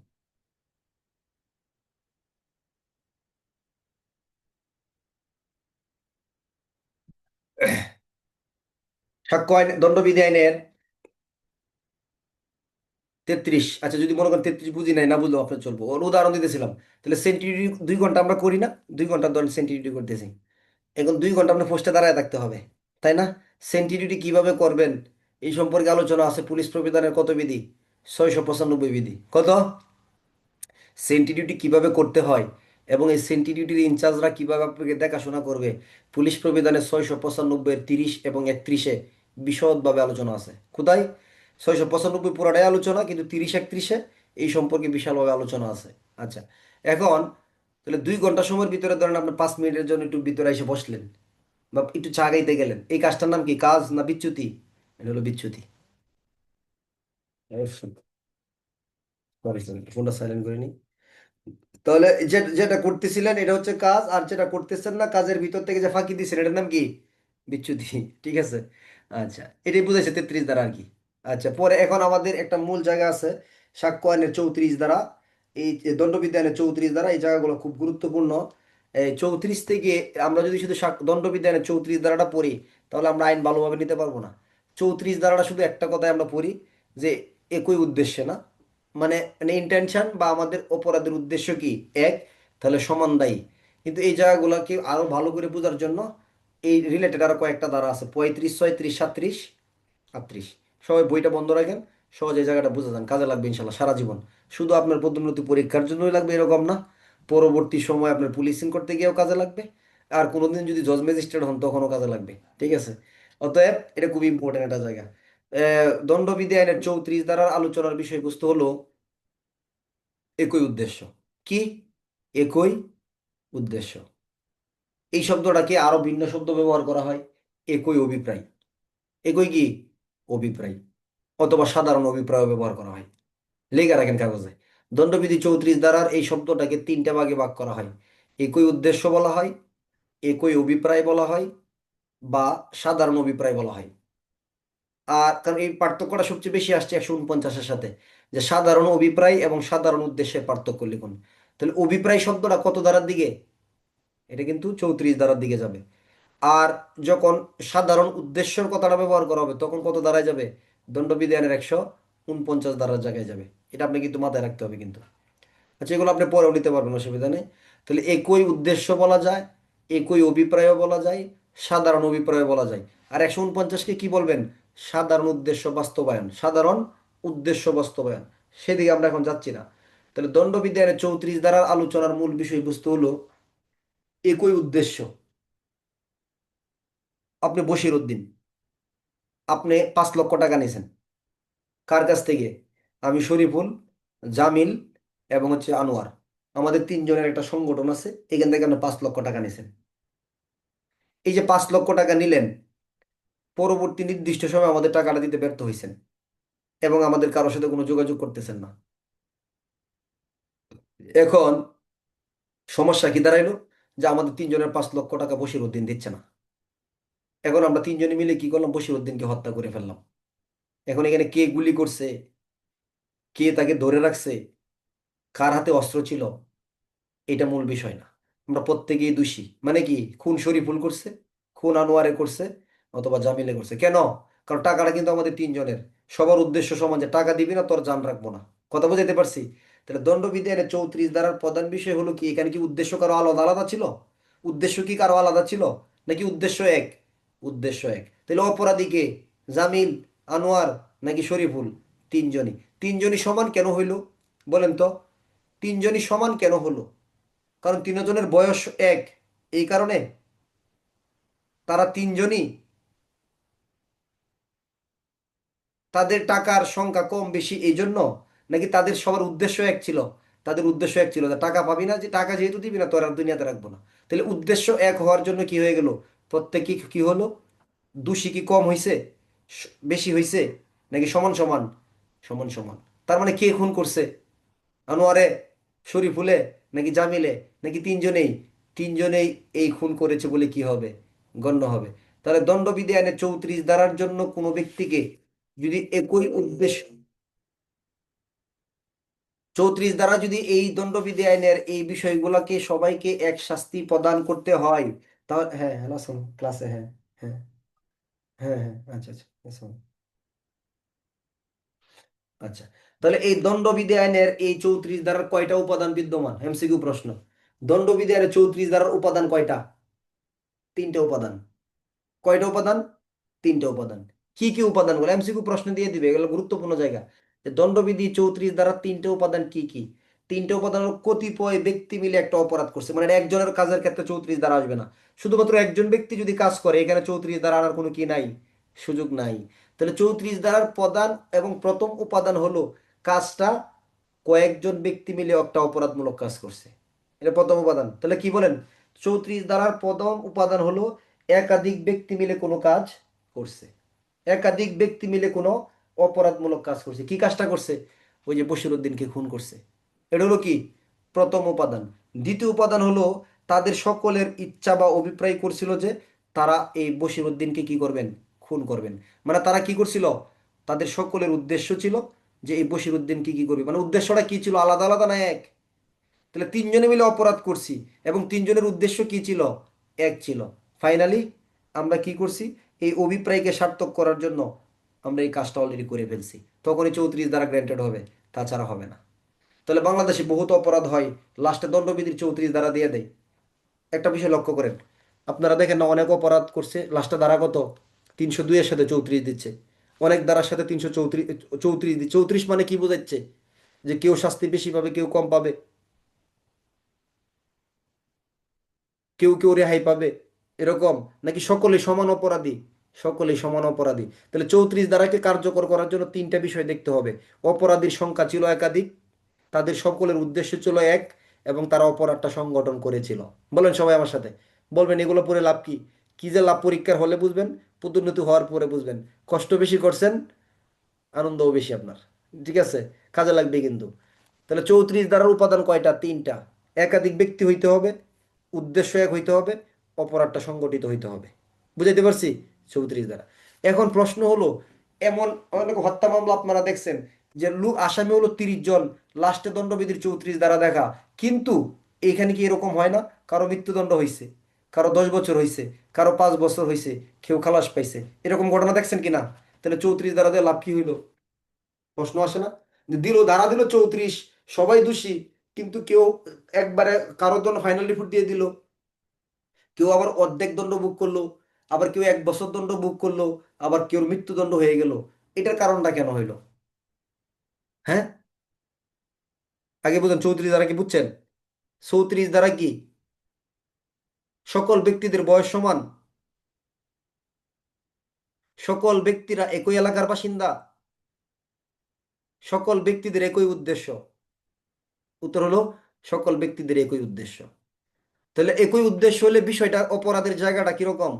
শাস্তি সবার সমান, সবাই দোষী, যেন প্রত্যেকেই নিজে করছে। তাহলে আমি নিলয়কে যদি হত্যা করি একা, আমার শাস্তি কত দ্বারা? 302 দ্বারা। এখন যদি নিলয়কে 5 জনে মিলে হত্যা করি, তাহলে সবার শাস্তি 302 দ্বারা, যদি উদ্দেশ্য সবার কি হয়? এক হয়। মানে 5 জনই এমনভাবে হত্যা করছে যেন সবাই একজন স্বতন্ত্র খুনি, সবাই একজন কি আলাদা আলাদা খুনি। এটা হলো 34 দ্বারা। এখন এই দণ্ডবিধি আইনে 34 দ্বারার ব্যাখ্যা হলো, উদাহরণ কয়টা বললাম? উপাদান তিনটা।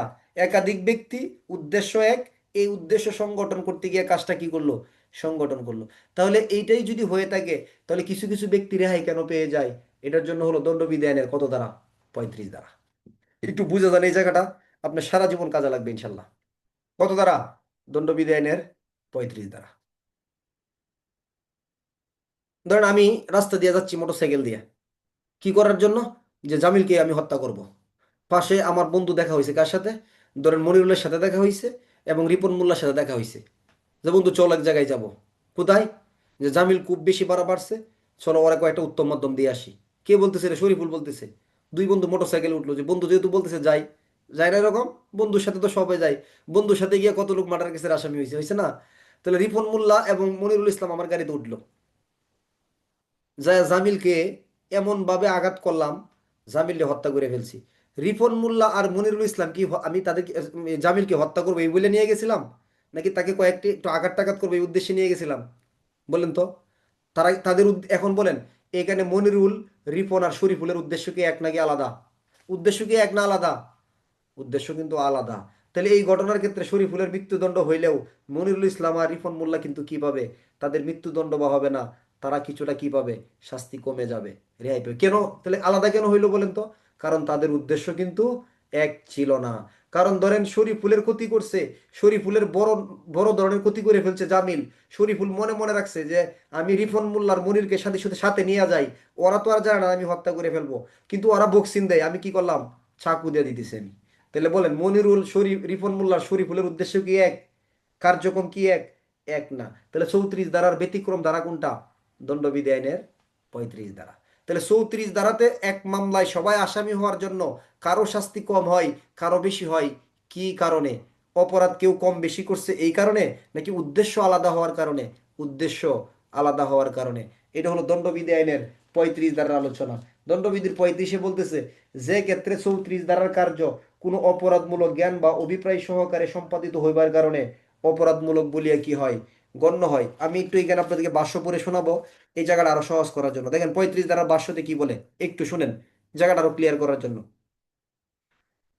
ক ও খ গ কে আঘাত করে, বুঝছেন? মানে ক খ দিয়ে পড়ি, ক ও খ গ কে কি করে আঘাত করে, সেই আঘাতে গ কি করে মারা যায়। ধরেন আমি এবং মামুন মিলে কি করছি, রুবেলকে আঘাত করছি। মারা গেছে কে? রুবেল মারা গেছে। আচ্ছা, তাহলে শরীফুল এবং মামুন আদালতে কি হন, অভিযুক্ত হন।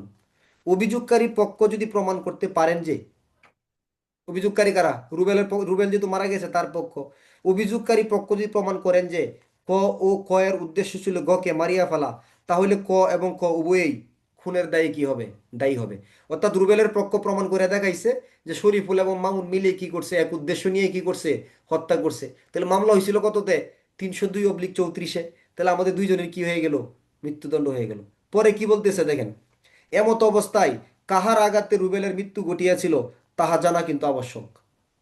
কিন্তু এমন হইতে পারে যে শরীফুল গকে মারতে চাইছিল, কিন্তু আরেকজনকে, মামুন, শরীফুল গকে মারতে চাইছিল কিন্তু মামুন শুধুমাত্র আঘাত করতে চাইছিলেন। সেই ক্ষেত্রে আপনার শরীফুলকে হত্যার দায়ে দায়ী করতে গেলেও মামুনকে খুনের দায়ে দায়ী করা যায় না। ক এবং খয়ের অভিপ্রায় বা জ্ঞান প্রমাণ করার দায়িত্ব কার উপর ন্যস্ত, কার উপর ন্যস্ত? এটা একটা ব্যতিক্রম কথা। আমাদের অভিপ্রায় বা জ্ঞান ছিল, এটা আমরা প্রমাণ করব না, অভিযোগকারী প্রমাণ করে দেখাবে যে আমাদের অভিপ্রায় কি ছিল না না ছিল। এটা একটা গুরুত্বপূর্ণ কথা, যে একই অপরাধের ঘটনার ক্ষেত্রে আমাদের অভিপ্রায় কি এক ছিল। তাহলে 34 দ্বারা যদি উদ্দেশ্য এক থাকে, শাস্তি সমান হয় না? তাহলে আমাদের উদ্দেশ্য এক ছিল না আলাদা ছিল, এটা প্রমাণ করার দায়িত্ব কি আসামি পক্ষদের নাকি অভিযোগকারী পক্ষের? একদম স্পষ্ট কথা, অভিযোগকারী পক্ষকে প্রমাণ করে দেখাইবে যে এদের উদ্দেশ্য এক ছিল। আমরা বললে হবে না। অভিযোগকারী যদি প্রমাণ করে দেখাইতে পারে উদ্দেশ্য এক ছিল, তাহলে আমরা দুইজনই খুনি। যদি অভিযোগকারীটা প্রমাণ করতে না পারে দুইজনের উদ্দেশ্য এক ছিল না, তাহলে শুধু আমি খুনি, মামুন কি আমার সাথে সহায়তা করছিল বা আমার সাথে সে শুধুমাত্র গেছিল, উদ্দেশ্য তার কি ছিল, আলাদা ছিল, শাস্তি কমে যাবে। বুঝছেন? তাহলে যদি বলেন না এখন তো আবার পেস লেগে গেছে, তাহলে আরো সহজ।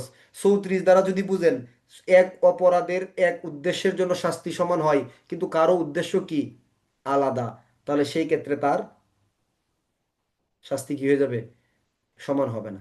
যেমন তিনজন ব্যক্তি মিলে ইচ্ছাকৃতভাবে একজনকে দর্শন করার জন্য গেল, দর্শনের ফলে এই নারীর কি হলো, মৃত্যু হলো। দর্শনের ফলে নারীর কি হলো, আমি দর্শন দিয়ে বোঝাচ্ছি, মৃত্যু হলো। ধরেন দণ্ডবিধিতে আনি, নারী শিশুর দিকে না যাই, তাহলে ধরেন দর্শনের শাস্তি দণ্ডবিধি 300 দ্বারা 76, সাথে দিল কত 34, সবার কি হয়ে গেল, মৃত্যুদণ্ড। কিন্তু এই যে তিনজন যে গেল, একজন জানে কি এখানে কোনো দর্শনের ঘটনা ঘটবে এরকম না, যে বন্ধু চল এখানে একটা মেয়ে আছে, আমার বান্ধবী চল তার সাথে দেখা করে আসি। তো এই ঘটনাস্থলে তিনজনের ভিতরে দুইজন দর্শন করলো, একজনের ইচ্ছা কিন্তু এরকম কোনো কিছু ছিল না, কিন্তু ঘটনাক্রমের নাম হয়েছে কয়জনের, তিনজনের। তাহলে একজন ব্যক্তির যে এরকম দর্শনের ইচ্ছা ছিল না বা দর্শনের কাজে জড়িত ছিল না, সে রেহাই পাইলো কত দ্বারাই, 34 না 35? 35। কেন? কারণ তার উদ্দেশ্য দর্শন ছিল না। দণ্ডবিধির কত দ্বারা, 35 দ্বারা। বুঝছেন বিষয়টা? আরো বুঝবেন, রিভিশন দিতে দিতে এগুলো ক্লিয়ার হয়ে যাবে ইনশাল্লাহ। এরপরে আসেন 36 দ্বারা। আপনি 34 থেকে 38 জায়গাটা বুঝে নেন, 34 থেকে 38-এর জায়গাটা বুঝে নেন, আপনার জন্য খুব ভালো হবে ইনশাল্লাহ। ঠিক আছে? তাহলে 34-এর সাথে 35 কি মিল না গরমিল? গরমিল। কেন গরমিল? কারণ এটা একটু উদ্দেশ্যের জন্য গরমিল। কিসের জন্য? বয়সের জন্য, বয়সের জন্য, অপরাধের জন্য, তো কিসের জন্য, উদ্দেশ্য আলাদা হওয়ার জন্য। এখন আসেন দণ্ডবিধানে 36 দ্বারাই বলতেছে, আংশিকভাবে কার্য আংশিকভাবে বিচ্যুতির সাহায্যে সংগঠিত অপরাধের ফলাফল। এটা খুব কমন ধারা। আপনারা এটা ঘটনা শুনছিলেন, দিনাজপুরের ইয়াসমিন হত্যার ঘটনার সংকটে আমাদের পুলিশের শাস্তি হয়েছিল, মনে আছে কি আপনাদের? এটা মনে আছে? আদালতের রেফারেন্সের নজিরের ক্ষেত্রে দেখবেন 36 ধারা টানা আছে এখানে। বিষয়টা হচ্ছে এরকম, ধরে যে ব্যক্তিকে আপনার এখানে মৃত্যুদণ্ড হয়েছিল সে কিন্তু ব্যারাকে তাস খেলতেছিল, যায় নাই। এরকম শুনছেন না ঘটনা? অনেকে জানবেন যারা পুরাতন পুলিশ আছেন, যে ইয়াসমিন হত্যার এক ঘটনায়, যেভাবে হোক আমরা ওইভাবে এক্সপ্লেন করতে চাচ্ছি না, তো ওই ঘটনার দিনাজপুরের ঘটনা, মানে পুলিশকে দায়ী করা হয়েছে, তাকে দর্শন করে মেরে ফেলছে, পরে থানাও ঘেরা হয়েছে, এই হয়েছে, তাৎক্ষণিকভাবে দ্রুত বিচারের মাধ্যমে তাকে মৃত্যুদণ্ড প্রদান করা হয়েছে। তো ধরেন সিসিতে নাম ছিল কতজনের? 5 জনের। কজন নাম ছিল? ধরেন 5 জনের। আচ্ছা, এখন এই 5 জনের ভিতরে ধরেন 2 জন ব্যারাকে ছিল, তারা খাওয়া দাওয়া করতেছে বা যায় নাই, ডিউটিটা তোমরা করে ফেলো, বা আমরা পরে এসে যুক্ত হইতেছি। তাই রানিং ডিউটি পোস্টে আছে কতজন? 3 জন। তাহলে এই গাড়িতে এই মেয়েকে নিয়ে গেছে কতজন? 3 জন। এখন পরবর্তীতে এই হত্যার ঘটনা, এই মেয়েকে দর্শন করে হত্যা করা হয়েছে, দাবি করা হয়েছে এরকম, এবং শাস্তি নিশ্চিত করা হয়েছিল।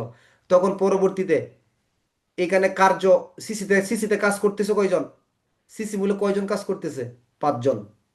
সিসিতে পাস ডিউটি করতেছে কয়জন? 5 জন। বিচ্যুতি হয়ে গেছে কয়জন? 2 জন। তারা নাই। এখন এই ঘটনার ভিতরে কারা ঘটনাস্থলে ছিল এই ধরে মামলা হয়েছে, নাকি সিসি মূলে হয়েছে? সিসি মূলে হয়েছে কিন্তু। তাহলে যে 2 জন ব্যারাকে ছিল, যারা বিচ্যুতি ছিল, বিচ্যুতি সমূহ কি হয়ে গেছে? কাজের অংশ হিসেবে কি হয়েছে? গণ্য হয়েছে। তাহলে কাজ এবং বিচ্যুতি যদি একসাথে হয়, তাহলে বিচ্যুতিগুলোও কাজের কি হবে? অংশ হিসেবে গণ্য হবে। আরো সহজ উদাহরণ দেই। ধরেন আপনি একটা ডিউটি করতেছেন, রাত্রিবেলা চেকপোস্ট ডিউটি, লোক কতজন? 6 জন। ধরেন 4 জন এখন ডিউটি করতেছেন, 2 জনের বাসা পাশেই। বলছে, বন্ধু তোর ভাবি ফোন দিছে ব্যাসমেট, আমি একটু বাসা থেকে খাওয়া দাওয়া করে আসতেছি, তোরা ডিউটি করে আসতেছি। আচ্ছা, এই মুহূর্তে ধরেন একটা অস্ত্রের চালান পাইলেন। অস্ত্রের কি পাইলেন? চালান পাইলেন, আসছে, আপনারা আটক করছেন, সিজার লিস্ট করছেন, জব্দ তালিকা করছেন। পরবর্তীতে অস্ত্র উদ্ধারকারী পার্টিদেরকে বিপিএম পুরস্কার দেওয়া হবে বা পিপিএম দেওয়া হবে। কয়জন পাবে? 4 জন না 6 জন? কয়জন পাবে বিপিএম? 6 জন পাবে। তাহলে আপনার কাজের ভিতরে যদি বিচ্যুতি থাকে, এটাও কাজের অংশ হিসেবে গণ্য হবে, ভালোর দিকে হোক খারাপের দিকে হোক। তাহলে দণ্ডবিধি আইনে অপরাধের অর্থে বোঝানো হয়েছে। ধারা কত? দণ্ডবিধি আইনের 36 ধারা। বইয়ের ভাষায় কি বলে? যদি বইয়ের ভাষা আমরা দেখি, দণ্ডবিধি আইনের 36 ধারা, যে ক্ষেত্রে কোনো কার্য বা বিচ্যুতি দ্বারা কোনো বিশেষ ফলাফল ঘটাইবার বা উক্ত ফলাফল ঘটাইবার কোনো উদ্যোগ অপরাধ বলিয়া গণ্য হয়, সেই ক্ষেত্রে আংশিকভাবে কোনো কার্য এবং আংশিকভাবে কোনো বিচ্যুতির সাহায্যে উক্ত ফলাফল ঘটানো একই অপরাধ বলিয়া কি করতে হবে? ধরিয়া নিতে হবে। অর্থাৎ ক অংশত অবৈধভাবে ককে খাদ্য দান করা হইতে বিরত থাকিয়া, এবং অংশত ককে মারপিট করিয়া ইচ্ছাপূর্বক কয়ের মৃত্যু ঘটায় ক খুন করিয়াছে বলে গণ্য হবে। অনেকগুলো উদাহরণ। তাহলে এমন একটা কাজ করছেন, এখন অপরাধের বাসায় চলে আসেন। 36 ধারার ব্যাখ্যা দিলাম, এখন অপরাধের বাসায় আসেন। কিরকম? কার্য এবং বিচ্যুতি, এটা আবার কিরকম হইতে পারে? ধরেন আপনাকে প্রচুরভাবে আমি আঘাত করলাম, এটা নাম কি কাজ না বিচ্যুতি? ধরেন আপনাকে পুলিশের হেফাজতে এনে কি করলাম? আঘাত করলাম। এটা নাম কি কাজ, নাকি কাজ না করা, বিরত রাখা? এটা হলো কাজ। আবার বিচ্যুতি কি? মানে এমন কোনো কিছু একটা কাজ করলাম, আপনাকে খাবার দিলাম না। তাহলে ঘটনা কয়টা করছে? কাজ যেটা করলাম আঘাত, আর কাজ করলাম না, বিরত থাকলাম কি থেকে? খাবার দেওয়া থেকে। তাহলে কোনো ব্যক্তি যদি কোনো কাজ করার মাধ্যমে এবং কোনো কিছু বিরত থাকার মাধ্যমে কোনো অপরাধ করে, তাহলে সেই ব্যক্তি এই কাজের অপরাধী হিসেবে কি করবে? তাহলে সেই ব্যক্তি এই অপরাধ করেছে বলে কি হবে? গণ্য হবে। অপরাধ করেছে বলে কি হবে? গণ্য হবে। যেমন ধরেন, আপনি আপনার স্ত্রীকে কি করলেন? প্রচুর পরিমাণ মারধর করলেন, এটার নাম কি? কাজ। আবার তাকে কি করলেন? তাকে খাবার দেওয়া থেকে আপনি বিরত রাখলেন। খাবার দেওয়া থেকে কি করলেন? বিরত রাখলেন। তো এটা কি কাজ? এটা কি কাজ নাকি বিরত? তাহলে কাজ এমন একটা অপরাধ, এটার ভিতরে কিছু অংশ কাজ অপরাধমূলক, কিছু অংশ কি? বিচ্যুতি বা বিরত, অপরাধমূলক। ফাইনালি ঘটনাটা কি করছে? স্ত্রীর মৃত্যু হয়েছে। তাহলে সেই ব্যক্তি খুন করেছে বলে কি হবে? বা সেই ব্যক্তি এই অপরাধটা দায়ী হয়েছে বলে গণ্য হবে। তাহলে বিচ্যুতি এবং কাজের ভিতরে যদি কোনো কিছু করে, সেটাও কি? অপরাধ। দণ্ডবিধানের কত দ্বারা? 36 দ্বারা। তাহলে একদম সিম্পল ভাবে এগুলো মনে রাখার সুযোগ আছে।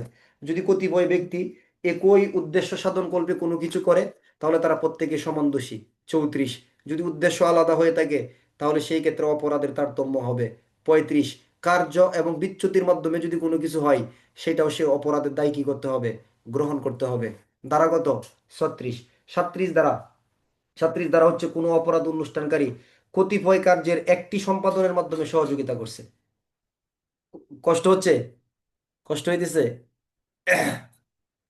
আচ্ছা, পরবর্তী ক্লাসে রিভিশনে আরো ক্লিয়ার হবে এগুলো শুনতে শুনতে। আমি 40 দ্বারা পর্যন্ত পড়াবো আজকে, খুব কাছাকাছি চলে আসছি। ভালো লাগবে সামনে গিয়ে আরো, দেখেন। তাহলে আপনার 37 দ্বারা বলতেছে যে কোনো ব্যক্তি কোনো অপরাধ অনুষ্ঠানের বা কোনো অপরাধ অনুষ্ঠানকারী কতিপয় কার্যের একটি সম্পাদনের মাধ্যমে সহযোগিতা। তাহলে একটা অপরাধ হয়েছে, যে কোনো একটা অপরাধ, ধরেন কি অপরাধ হয়েছে? ধরেন এক ব্যক্তির মারা গেছে, কিভাবে মারা গেল? পুলিশের হেফাজতে মারা গেছে। কেমনে? ধরেন আমি সেন্টি ডিউটি করতেছি এখন রাত 8টা থেকে ধরেন আপনার 12 ঘন্টা ডিউটি, সাপোজ সকাল 8টা পর্যন্ত। আমি সারা রাত তাকে কি করি নাই, কোনো খাবার টাবার দেই নাই। কালকে ডিউটি করতে আসছে কে? কালকে ধরেন ডিউটি করার জন্য আসছে ইমন ভাই। উনি কয় ঘন্টা ডিউটি করছে? সকাল 8টা থেকে কালকে রাত্রে আবার 12টা পর্যন্ত। আসামিকে কোনো খাবার টাবার দেয় নাই। পরের দিন রাত্রে আবার ডিউটি করতে আসছে কি রাজু ভাই। কত ঘন্টা ডিউটি করছে? 12 ঘন্টা। আসামিকে কিচ্ছু খাবার টাবার দেয় নাই, মারা গেছে। কি হয়েছে? আসামি মারা গেছে হেফাজতে। এখন তাহলে এই ব্যক্তি যে মারা গেছে, রাজু নামক ব্যক্তি দায়ী, নাকি শরীফুল দায়ী, নাকি ইমন নামক ব্যক্তি দায়ী? কে দায়ী? বলেন দায়ী কে? আপনি একটু হাত উঠিয়ে বলেন কে দায়ী? প্রথম ব্যক্তি, দ্বিতীয় ব্যক্তি, নাকি তৃতীয় ব্যক্তি? দায়ী কে? 3 নম্বর ব্যক্তি। যেহেতু 3 নম্বর ব্যক্তি সময় মারা গেছে। না না, আইনে বলতেছে প্রথম 12 ঘন্টা খাবার না দিয়া শরীফুল তাকে কি করছে? 25% দুর্বল করছে। পরের পার্টি খাবার না দেয় তাকে 75% দুর্বল করছে। লাস্টে রাজু নামক ব্যক্তি খাবার না দেয় তাকে 100% দুর্বল করছে, মারা গেছে। এখন শরীফুলের এই দায় নিতে হবে, ইমনের ওই দায় নিতে হবে, রাজুর ওই দায় নিতে হবে। যদি বলে যে আমি তো একা তাকে খাবার না দিয়ে মারি নাই, আমি কেন দায় নিব? তো আপনি তো একটা অংশ, একটা অংশের জন্য তো আপনি দায়ী, একটা অংশের জন্য তো শরীফুল দায়ী, একটা অংশের জন্য তো ইমন দায়ী। এই জন্য বলতেছে যে আপনি ধরেন, আপনি যে আবরার আবরার ফাহাদের হত্যার ঘটনা মনে আছে না? অনেকটা লেভেলে তাকে আঘাত করা হয়েছে না? প্রথমে এই এই হলে পিটাইছে, মারা গেছে প্রথমে? মারা যায় নাই। পরে আরেক বড় ভাইদের কাছে গেছে, ওইখানে পিটাইছে, মারা গেছিল? যায় নাই। পরে তাকে আবার পিটাইছে, কয়ে তো মরে নাই। তাহলে পিটাইছে কয়টা লেভেলে তাকে? 4টা 5টা লেভেলে তাকে কিন্তু আঘাত করা হয়েছে। ফাইনালি কিন্তু সে মারা গেছে। এখন লাস্টে যাদের আঘাতে মারা গেছে, দায় কি তাদের, নাকি টোটালি যারা আঘাত শুরু করছিল টোটাল দায়টা তাদেরকে নিতে হবে? একদম শুরু থেকে লাস্ট পর্যন্ত যে যতবার তার উপর টর্চার করছে সবাইকে কিন্তু দণ্ড প্রদান করা হয়েছে। কত ধারার ক্ষমতায়? দণ্ডবিধি আইনের 37 ধারার ক্ষমতায়। যদি বলে আমি তো হত্যা করি নাই, আমি শুধু আঘাত করছি, আদালত বলে, আইন বলে আপনি যে আঘাত করছেন এই আঘাতটাও তার হত্যার একটা অংশ। দ্বিতীয় পার্টি যদি বলে আমরা যখন আঘাত করছিলাম তখন তো সে বালু স্ট্রং ছিল, আইন বলে এই মূল হত্যার এই আপনার আঘাতটাও কিন্তু একটা অংশ।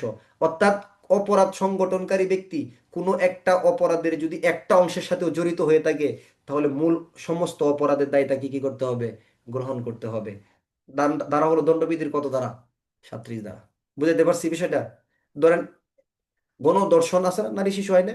ধরেন 10 জন ব্যক্তি মিলে একজনকে দর্শন করলো। ধরেন 10 নম্বর ব্যক্তি যখন দর্শন করলো, দর্শনের ফলে সে ঘটনাস্থলে মারা গেল। তাহলে তার আগে আরো কয়জন আছে? 9 জন। প্রথম ব্যক্তি যদি বলে আমি এটার দায় নিব না, দ্বিতীয় ব্যক্তি যদি বলে আমি দায় নিব না, হবে? এই যে তার দর্শনের যে 10 নম্বর সিরিয়ালে গেছে, এক থেকে বাকি 9 জন সবাই এই দর্শনের ফলে মৃত্যুর ঘটনার আংশিক আংশিক আংশিক জড়িত। তাহলে বাকি সবাই কি দর্শনের আংশিক দায় নিবে, নাকি পূর্ণ দায় গ্রহণ করতে হবে? পূর্ণ দায় তাকে গ্রহণ করতে হবে দণ্ডবিধি আইনের 37 ধারা। ক ধারা? 37 ধারা। বুঝছেন বিষয়টা? বুঝার আছে কিন্তু। খালি আইন পড়ে পদোন্নতি নিয়ে আর খালি দাঁড়াতে হবেন এরকম না। জানতে হবে এই বিষয়গুলো, আপনাকে কি করতে হবে? জানতে হবে। দণ্ডবিধি আইনে আপনি যত বেশি স্ট্রং হবেন, তত বেশি আপনি একজন পাওয়ারফুল এবং স্মার্ট অফিসার হিসেবে গণ্য হবেন। একজন সবচেয়ে দক্ষ অফিসার কে জানেন? আপনাদেরকে প্রশ্ন করা হয় যদি যে একজন সবচেয়ে স্মার্ট এবং দক্ষ পুলিশ অফিসার কে, সবচেয়ে স্মার্ট এবং দক্ষ পুলিশ অফিসার হলো সে যে একটা উত্তমভাবে এফআইআর বা মামলা রুজু করতে পারে। যদি এফআইআর সঠিকভাবে নিতে পারেন আপনি, তাহলে আপনি সবচেয়ে দক্ষ অফিসার। যদি এফআইআর এর ভিতরে ভেজাল থাকে, তাহলে টোটাল মামলার প্রতিফলন প্রতিচ্ছবি এটা বিপরীত দিকে হবে। সবাই এই জায়গাটার ভিতরে গিয়ে কি হবে? কষ্ট পাবে। আদালত থেকে শুরু করে সবাই, কোর্ট অফিসার, আদালত, একদম সবাই, উকিল থেকে শুরু করে সবার হ্যারাসমেন্ট হবে। আর যদি মামলা রুজু করার ক্ষেত্রে সঠিক প্রয়োগ থাকে, তাহলে সবার জন্য বিষয়টা কি হবে? তাহলে মামলা রুজু করার জন্য আপনি বুঝবেন কেমনে? তাহলে দণ্ডবিধির দ্বারা আপনাকে বুঝতে হবে। কারণ বাংলাদেশে যে মামলাগুলা হয়, হয়তো মাদকের মামলা কিছু হয় এখন বা হয়, এছাড়া বাংলাদেশের 80% মামলাই কোন আইনের মামলা? পেনাল কোড, দণ্ডবিধি আইনের মামলা, ফৌজদারি অপরাধ, তাই না? এই আইনের মামলা। এই জন্য এই আইনটা আপনাকে ভালো করে জানতে হবে। তাহলে 37 দ্বারা কি বুঝছেন? তাহলে কোনো অপরাধ অনুষ্ঠানকারী কে? হয়তো দর্শনকারী হইতে পারে, হয়তো খুনি হইতে পারে, হয়তো পুলিশ হেফাজতে খাবার না দিয়ে হইতে পারে। কতিপয় কার্যের, কতিপয় কার্যের মানে কি? এই যে অনেকজনে তাকে 3 বেলায় খাবার দেওয়া হয় নাই। কতিপয় কার্য মানে কি? বিভিন্নভাবে আঘাত করা হয়েছে। কতিপয় কার্য মানে কি? কয়েকজনে মিলে দর্শন করা হয়েছে, তাহলে সম্পাদনের মাধ্যমে যদি সহযোগিতা করে, তাহলে সেই ব্যক্তি উক্ত অপরাধের একটা অংশ সংগঠন করছে বলে গণ্য হবে, অর্ধেকটা করেছে বলে গণ্য হবে, নাকি সম্পূর্ণটা করেছে বলে গণ্য হবে? সম্পূর্ণটা করেছে বলে কি হবে? গণ্য হবে। তাহলে একটা অপরাধ অনুষ্ঠানের জন্য যদি কোনো ব্যক্তি, ধরেন রাষ্ট্রদ্রোহ একটা সামগ্রিক অপরাধ, বোঝার চেষ্টা করেন আরো সহজে বোঝাই। আপনি রাষ্ট্রের বিরুদ্ধে যুদ্ধ ঘোষণা করছেন, আপনার নাম কি? সম্রাট। আপনার অপরাধের নাম কি? রাষ্ট্রদ্রোহ। আপনি প্রসন্ন দাস, আপনি কি করছেন? এটার জন্য অস্ত্র আনছেন। আপনি শরীফুল ইসলাম, আপনি কি করছেন? টাকা সংগ্রহ করছেন। আপনি বশির উদ্দিন, আপনি কি করছেন? লেখালেখি করছেন। আপনি আজিজুল, আপনি কি করছেন? জনবল সংগ্রহ করছেন। কথা বুঝছেন? তাহলে পরে একটা রাষ্ট্রদ্রোহ হইল। এখন আজিজুল বলে, যদি আমি তো সরাসরি রাষ্ট্রদ্রোহ করি নাই, আমি কি করছি? শুধু জনবল দিছি। জামিল যদি বলে আমি শুধু অস্ত্র দিছি। বশির যদি বলে আমি শুধু টাকা দিছি। বলেন, তাহলে এই জামিল কি একটা অংশে সহযোগী, নাকি টোটাল রাষ্ট্রদ্রোহের দায় তার? টোটাল রাষ্ট্রদ্রোহের দায় কি করতে হবে? তার নিতে পড়ছেন না সাক্ষ্য কত দ্বারা? 10 দ্বারা। অভিন্ন অভিপ্রায় প্রসঙ্গে ষড়যন্ত্রকারীর কথা বা কার্য, ষড়যন্ত্রকারীর কথা বা কি কার্য, তাহলে সবাই কি করতে হবে? দায়টা তাকে গ্রহণ করতে হবে। এই কথাটা হলো দণ্ডবিধির কত দ্বারা? 37 দ্বারা। দণ্ডবিধি, এখন আবার দণ্ডবিধি 37-এর সাথে আপনি আবার আমার মুখ থেকে শুনে সাক্ষ্য আইনের 10 দ্বারা বসায় দিয়ে না, তাহলে বেজাল আছে কিন্তু। মানে এটা একটা রেফারেন্স টানলাম। আর 38 দ্বারাটা নেন, যদি কষ্ট হয় তাহলে 38 দ্বারা থেকে শেষ করে দিব। সাক্ষ্য আইন দণ্ডবিধির 38 দ্বারা, এটা খুব গুরুত্বপূর্ণ দ্বারা। 38 দ্বারা এখান থেকে সবচেয়ে 34-এর পরেই যদি প্রশ্নমুখী দ্বারা হয়, তাহলে 38 দ্বারা প্রশ্নমুখী হইতে পারে। একদম কি পড়বেন? সবার উদ্দেশ্য এক, সমান দায়ী 34। কিন্তু কারো কারো উদ্দেশ্য এরকম ছিল না, তাহলে রেহাই পাইতে পারে, শাস্তি কম হইতে পারে 35। কোনো কিছুর মধ্যে কাজও আছে, বিচ্যুতিও আছে। তাহলে কাজ এবং বিচ্যুতি নিমিয়া যে অপরাধটা করছে, সেই অপরাধের জন্য কাজ, বিচ্যুতির জন্য রেহাই পাবে না, কাজ করার জন্য রেহাই পাবে না, টোটালটা সে গ্রহণ করবে 36। 37 হলো অপরাধ সংগঠনকারী, টোটাল অপরাধটা সে একাই আঘাত করে করে মারে নাই, তার আগে আরো কয়েকজন করছে, তারপরেও করছে, কিন্তু সে একটা অংশে শুধুমাত্র ছিল। তার মানে কি রেহাই পাবে? রেহাই পাবে না, সে পূর্ণ কাজের সাথে জড়িত বলে গণ্য হবে। 38 হলো এমন একটা ধারা, এটা একটা সত্যিই আহ, মানে একটা মজার ধারা হইতে পারে। ধরেন আমি আপনাকে কি করলাম? হত্যা করলাম, কিন্তু আমি খুনের শাস্তি পাবো না। কিন্তু আরেকজন, সহজ উদাহরণ দিয়ে আমি দেখেন, যেমন ধরেন আমার নাম হচ্ছে শরীফুল, তাই না? আমি কি করলাম? আমি রবিউল ইসলামকে হত্যা করলাম। তো রবিউল ইসলামকে আমি হত্যা করলে আমার শাস্তি আইনে কত দ্বারা হয় বলেন তো? খুনের শাস্তি নর্মালি 302 দ্বারা হয়, এটা তো মানেন সবাই। কত দ্বারা হয়? 300। দণ্ডবিধি আইনের মজা চতুর্থ অধ্যায় না যাওয়া পর্যন্ত পাবেন, অর্থাৎ 76 ধারা থেকে আপনার দণ্ডবিধির মানে মেরুদণ্ড শুরু হবে। কিন্তু এই জায়গাগুলো যদি নিতে পারেন, টোটাল দণ্ডবিধি আপনার জন্য খুব ইজি হবে। আপনি বুঝতে পারবেন যে আসলে এই ধারাগুলোতে পড়ে আসছিলাম, আমার পরে গিয়ে কি কাজে লাগছে। আচ্ছা, তাহলে আমি যে রবিউলকে হত্যা করলে নর্মালি দণ্ডবিধির কত দ্বারা শাস্তি হবে? 302 দ্বারা। কিন্তু আমি রবিউলকে হত্যা করে আমার 302 দ্বারাই শাস্তি হবে না। তাহলে আমার পাশে এখানে কে আছে? শেখ সাদি। শেখ সাদি রবিউলকে হত্যা করে নাই, কিন্তু সে 302 দ্বারায় দণ্ডিত হবে। খুব গুরুত্বপূর্ণ ধারা কিন্তু। অপরাধ অনুষ্ঠানকারী ব্যক্তি, অপরাধমূলক কার্যে জড়িত ব্যক্তি বিভিন্ন অপরাধে দোষী সাব্যস্ত হয়। কার্যে জড়িত ব্যক্তিগণ বা কোনো অপরাধ অনুষ্ঠানে জড়িত ব্যক্তিগণ কি একরকম শাস্তি পায় না? বিভিন্ন শাস্তি পায়। আমাদের দেশের অনেক মামলা হয়, ধারা 134 দেওয়া, 34 দেওয়া থাকে, 134 না শুধু 34 কি সমান দোষী, 109 দেওয়া থাকে লাস্টে সহায়তা, ধারা দেওয়া থাকে না, এগুলো দেওয়া থাকে। কিন্তু শাস্তি কি সবার সমান হয়? তাহলে কার যে জড়িত ব্যক্তিগণ বা কোনো অপরাধ অনুষ্ঠানকারী যে ব্যক্তি আছে, ধরেন 5 জন, 5 জনের শাস্তি সমান হবে না। ওই যে অনেকটা 35 ধারাতে পড়ছিলেন না, উদ্দেশ্য আলাদা হওয়ার জন্য, ঠিক 35 ধারার সাথে রিলেটেড দ্বারা হলো 38। তাহলে আবার উদাহরণ চলে আসেন, শরীফুল রবিউলকে হত্যা করলো, আপনারা দেখছেন সবাই, কিন্তু শরীফুল 302 দ্বারায় শাস্তি পায় নাই। কিন্তু শেখ সাদি হত্যা না করেও শেখ সাদির শাস্তি 302 দ্বারাই। এটাও কি হইতে পারে? এটা কিভাবে সম্ভব? মানে একজনের দর্শন করেও দর্শনের শাস্তি পাবে না, আর একজন দর্শন না করেও দর্শনের শাস্তি ভোগ করবে। কথাটা হলো অনেকটা এরকম, যে এটা কিভাবে সম্ভব? হ্যাঁ, এটা সম্ভব কিসের জন্য জানেন? এটা হলো অভিপ্রায়ের কারণে। অপরাধের কিসের কারণে? অভিপ্রায়ের কারণে। যদি আমরা খুব সহজেই বলি, এখন এটা বুঝতে গেলে এই কথাগুলো তখন বুঝে দণ্ডবিধির 300 ধারায় খুনের সংজ্ঞা কিসের সংজ্ঞা? খুনের। খুনের আবার আপনার এক্সেপশন ব্যতিক্রম আছে 5টা। দণ্ডবিধানে খুনের ব্যতিক্রম কয়টা? 5টা। খুন করলে খুনের অপরাধে অপরাধী হয়, কিন্তু 5টা ক্ষেত্রে সে খুনই হয় না। এর ভিতরে একটা ব্যতিক্রম হলো কি জানেন? উত্তেজনাবশত। কি বশত? উত্তেজনাবশত তার আত্মনিয়ন্ত্রণ ক্ষমতা হারায় ফেলছে। যদি কোনো ব্যক্তি আকস্মিক আত্মনিয়ন্ত্রণ ক্ষমতা হারাইয়া বা দৈব আক্রোশে কবলিত হইয়া কোনো ব্যক্তির মৃত্যু ঘটায়, সেই ব্যক্তি খুনি না। কি? দণ্ডার নরহত্যায় 304 দ্বারাই শাস্তি। এটার আবার অনুবিধি আছে কয়টা? 3টা। এটার আবার কয়টা অনুবিধি আছে? 3টা অনুবিধি। যাকে ওগুলো বলতে গেলে এখন আপনাদের আবার নতুন ক্লাস যেহেতু, মাথা অন্যদিকে মানে ঘুরাইতে থাকবে, ওইদিকে আমি যাচ্ছি না। তাহলে নর্মালি শুধু বুঝেন যে রাগের মাথায় কাউকে মারলে কি হয় না? এটা খুন হয় না। কি হয়? অপরাধজনক নরহত্যা। কিন্তু একটু না বললেই হবে না। আবার রাগের মাথা মারলেও, হত্যা করলেও কিন্তু হত্যা হবে 3 ক্ষেত্রে। আপনি কোনো সরকারি কর্মচারীকে রাগের মাথায় হত্যা করে ফেলছেন, তাহলে আবার খুন। বুঝছেন? আপনি আত্মরক্ষার অধিকারের বেশি প্রয়োগ করে ফেলাইছেন, তাহলে আবার কি?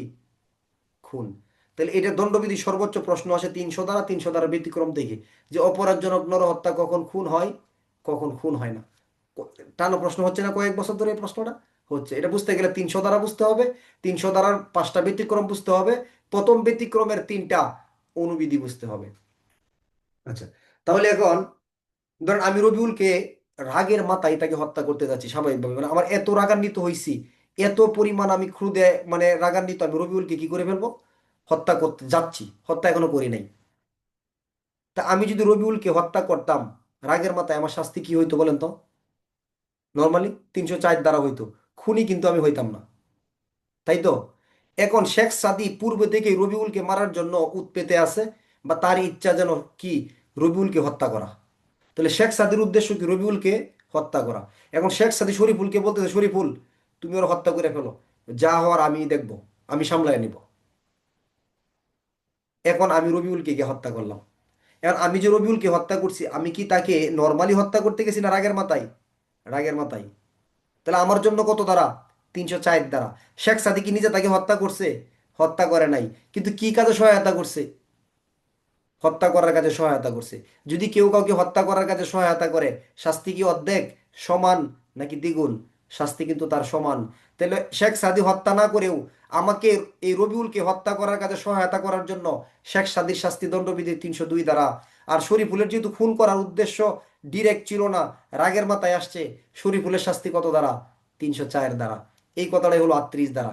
মানে বলতেছে খুন করেও কারো মৃত্যুদণ্ড হয়, কারো আবার শাস্তি কম বেশি হয়। বা একটা ব্যক্তি অপরাধ করলে শাস্তি কম বেশি হইতে পারে, কিসের কারণে? তার উদ্দেশ্যের কারণে। এই জন্য দণ্ডবিধির 34 দ্বারা শুধু আমরা পড়ি যে একই উদ্দেশ্য যদি হয়ে থাকে তাহলে সকলে সমান দোষী। তাহলে কেন সকলে সমান দোষী হয় না, এই কথাগুলো বোঝার জন্য 35 থেকে 38 ধারাটা কিছুটা আলোচনা করার প্রয়োজন ছিল। বুঝাইতে পারছি? দণ্ডবিধির 38 দ্বারা যদি উদাহরণ দেখেন, দেখেন সেম উদাহরণটা আমি যেটা বললাম। শরীফুল এরকম গুরুতর উত্তেজনা হিসেবে প্রদায়ক পরিস্থিতিতে রবিউলকে আক্রমণ করে, যে রবিউলকে হত্যা করিবার কার্য খুন বলে গণ্য হইতো না, এটা কেবল দণ্ডার্হ বা অপরাধজনক নরহত্যা হিসেবে গণ্য হইতো। মানে রাগের মাথায় যেহেতু যাচ্ছি, তাহলে খুন না হয়ে কি হইতো? অপরাধজনক নরহত্যা। ভালো কথা। তাহলে এই রবিউলের প্রতি শেখ সাদির পূর্বে থেকে বিদ্বেষ থাকা এবং তাহাকে হত্যা করার উদ্দেশ্য এবং উত্তেজনা ছাড়াই শরীফুলকে রবিউলের হত্যাকার্যকে কি করে সাহায্য করে? মানে শেখ সাদি কিন্তু উত্তেজনা বশত না, একবার ইচ্ছাকৃতভাবে আমাকে কি করছে? সাহায্য করছে, যেন রবিউলকে আমি কি করে ফেলি? হত্যা করে ফেলি। এই ক্ষেত্রে যদিও বা শরীফুল এবং শেখ সাদি উভয়ই রবিউলকে মৃত্যু ঘটানোর কার্যে নিয়োজিত, তথাপি এইখানে শেখ সাদি খুনের জন্য দোষী এবং শরীফুল কেবল অপরাধজনক নরহত্যার দায়ে দোষী। কারণটা কেন? বুঝাইতে পারছি বিষয়টা? আমার উদ্দেশ্য সরাসরি ডাইরেক্ট খুনের জায়গায় না, রাগের মাথায়। আর শেখ সাদির জায়গাটা কি? সরাসরি খুনের কাজে সাহায্য। এই জন্য হলো শেখ সাদি 302, শরীফুলের দণ্ডবিধানের কত দ্বারা? 304 দ্বারা। তাহলে প্রশ্ন এরকম আসতে পারে যে কোনো ব্যক্তি সরাসরি খুনের ঘটনার সাথে জড়িত থেকেও অপরাধজনক নরহত্যার শাস্তি পাবে, আবার কোনো ব্যক্তি সরাসরি কোনো ব্যক্তিকে আঘাতের মাধ্যমে খুন না করেও খুনের শাস্তি পাবে। বিষয়টি ব্যাখ্যা করুন। হুবহুব দণ্ডবিধির 38 দ্বারা উদাহরণ দিয়ে দিবে। তাহলে প্রশ্ন কিন্তু দণ্ডবিধির 302-4 দিয়ে লিখতে হবে, কিন্তু ব্যাখ্যা কত দ্বারার? দণ্ডবিধি আইনের 38 দ্বারার। ব্যাখ্যা কত দ্বারার? 38 দ্বারা। তাহলে এইগুলা একটু কষ্ট হবে, আমিও বুঝতেছি, কারণ এই কথাগুলো আপনি প্রথম শুনতেছেন হয়তো অনেকের ক্ষেত্রেই একটু কষ্টদায়ক হবে।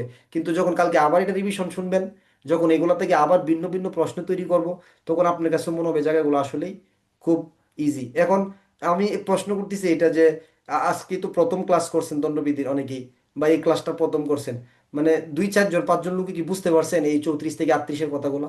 যদি বুঝতে পারেন যে না হ্যাঁ কিছুটাও বুঝতে পারছে, তাহলে তো হাত উঠান, যে আমি বুঝতে, তাহলে বুঝবো যে না, যে আমার এই চিল্লাচিল্লিটা কিছুটা হলেও সার্থক হয়েছে। যে যদিও বা এটা একটা ক্লাসের বোধগম্য নাও হতে পারে, মাশাল্লাহ, তাহলে অনেকেই হাত উঠাচ্ছেন যে বুঝতেছেন। ঠিক আছে, তাহলে মানে বোঝা যায় যে বুঝতে পারবেন, আজকে না হইলেও পরবর্তী ক্লাসে হইলে এগুলো বোঝার মতো সুযোগ আছে। সামনে দণ্ডবিধি আইনে খুব সহজ জায়গা আসতেছে, এই জায়গাগুলো আলোচনা না করলে আমারও ভালো লাগতো না। এই জন্য আমার কথা ছিল এটা যে দণ্ডবিধির 511টা দ্বারা সব কয়টা দ্বারাই আলোচনা করবো ইনশাল্লাহ। যেগুলো গুরুত্ব বেশি সময় নিয়ে আলোচনা করব, যেগুলো গুরুত্ব কম একটু কম সময় নিয়ে আলোচনা করব। কিন্তু দণ্ডবিধি আইনে 34 থেকে 38 ধারাটা হলো এমন এক ধারা, এটা দণ্ডবিধির বাকি সব কয়টা ধারাকে কি করবে, ক্যাপচার করবে, সব কয়টা ধারার দিকেই যাবে। এই জন্য এই আলোচনাটা করতে হয়েছে। দণ্ডবিধি আইনের 22 ধারা, অস্থাবর সম্পত্তি বা যে সম্পত্তি আপনার স্থাবর সম্পত্তি নয়, বা যারা ভূমি বা মাটির সাথে সম্পৃক্ত নয়, এই ধরনের সকল সম্পত্তিকেই বলা হয় অস্থাবর সম্পত্তি। ঠিক আছে, উদাহরণ দিবেন। 23 ধারা হলো কোনো সম্পত্তিতে কোনো ব্যক্তির আইনানুগ অধিকার না থাকা সত্ত্বেও যদি এটা কি করে, গ্রহণ করে, অন্যায় গ্রহণ, আইনানুগ অধিকার না থাকার পরেও যদি ক্ষতি করে, অন্যায় ক্ষতি। 23 ধারা, অন্যায় লাভ বা অন্যায় ক্ষতির উদ্দেশ্যে কোনো কিছু করা হলে সেটাকে বলা হয় অসাধুভাবে, দণ্ডবিধি আইনের 24 ধারা। 25 ধারা হলো প্রতারণার উদ্দেশ্যে কোনো কিছু করা হলে সেটাকে বলা হয় প্রতারণামূলকভাবে, 25 ধারা। 26 ধারা হলো কি, কোনো কিছু বিশ্বাস করার কারণ, কম গুরুত্বপূর্ণ। 27 ধারা, স্বামীর সম্পত্তি, সরকারের সম্পত্তি, মনিবের সম্পত্তি, স্ত্রীর কাছে, চাকরের কাছে, সরকারি কর্মচারীর কাছে থাকলেও তাদের অধিকারে থাকলেই তারা সম্পত্তির মালিক নয়। 28 ধারা হলো কোনো বস্তুর ন্যায় সাদৃশ্য যদি ভ্রান্ত উৎপাদন বা ভ্রান্তি সৃষ্টি করা হয়, তাহলে সেটা হবে নকলকরণ। অক্ষর সংখ্যা চিহ্ন দ্বারা এক বা একাধিক উপায়ে বর্ণিত বিষয়গুলোকে যা অধিকার বা প্রমাণে ব্যবহার করা যায় সেটাকে বলা হয় দলিল। 29, যে দলিলের মাধ্যমে নিজের অধিকার প্রতিষ্ঠা সম্প্রসারিত করা যায় সেটাকে বলা হয় মূল্যবান জামানত। 30, যে কোনো ওসিয়তমূলক দলিলকে বলা হয় উইল। 31 ধারা। 33 ধারা পড়বেন, কার্য বা কার্য বিচ্যুতি সংজ্ঞা, না পড়লেও চলবে। 32 33 এখন আপনাকে। 34, কতিপয় ব্যক্তি একই উদ্দেশ্য সাধন করবে কোনো অপরাধ সংগঠন করলে তারা প্রত্যেকে দোষী বা প্রত্যেকে অপরাধটা করেছে বলে গণ্য হবে। উপাদান কয়টা? 3টা। অপরাধ করার জন্য ব্যক্তি একাধিক হইতে হবে এবং তাদের উদ্দেশ্য এক হইতে হবে, এবং এই অপরাধমূলক উদ্দেশ্য নিয়ে অপরাধটা সংগঠিত হইতে হবে।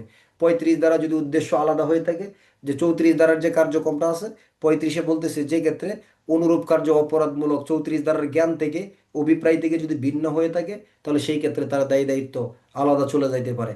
36 হলো কার্য বা বিচ্যুতির মাধ্যমে কোনো অপরাধ সংগঠিত হলে এটা সে অপরাধের দায় গ্রহণ করতে হবে।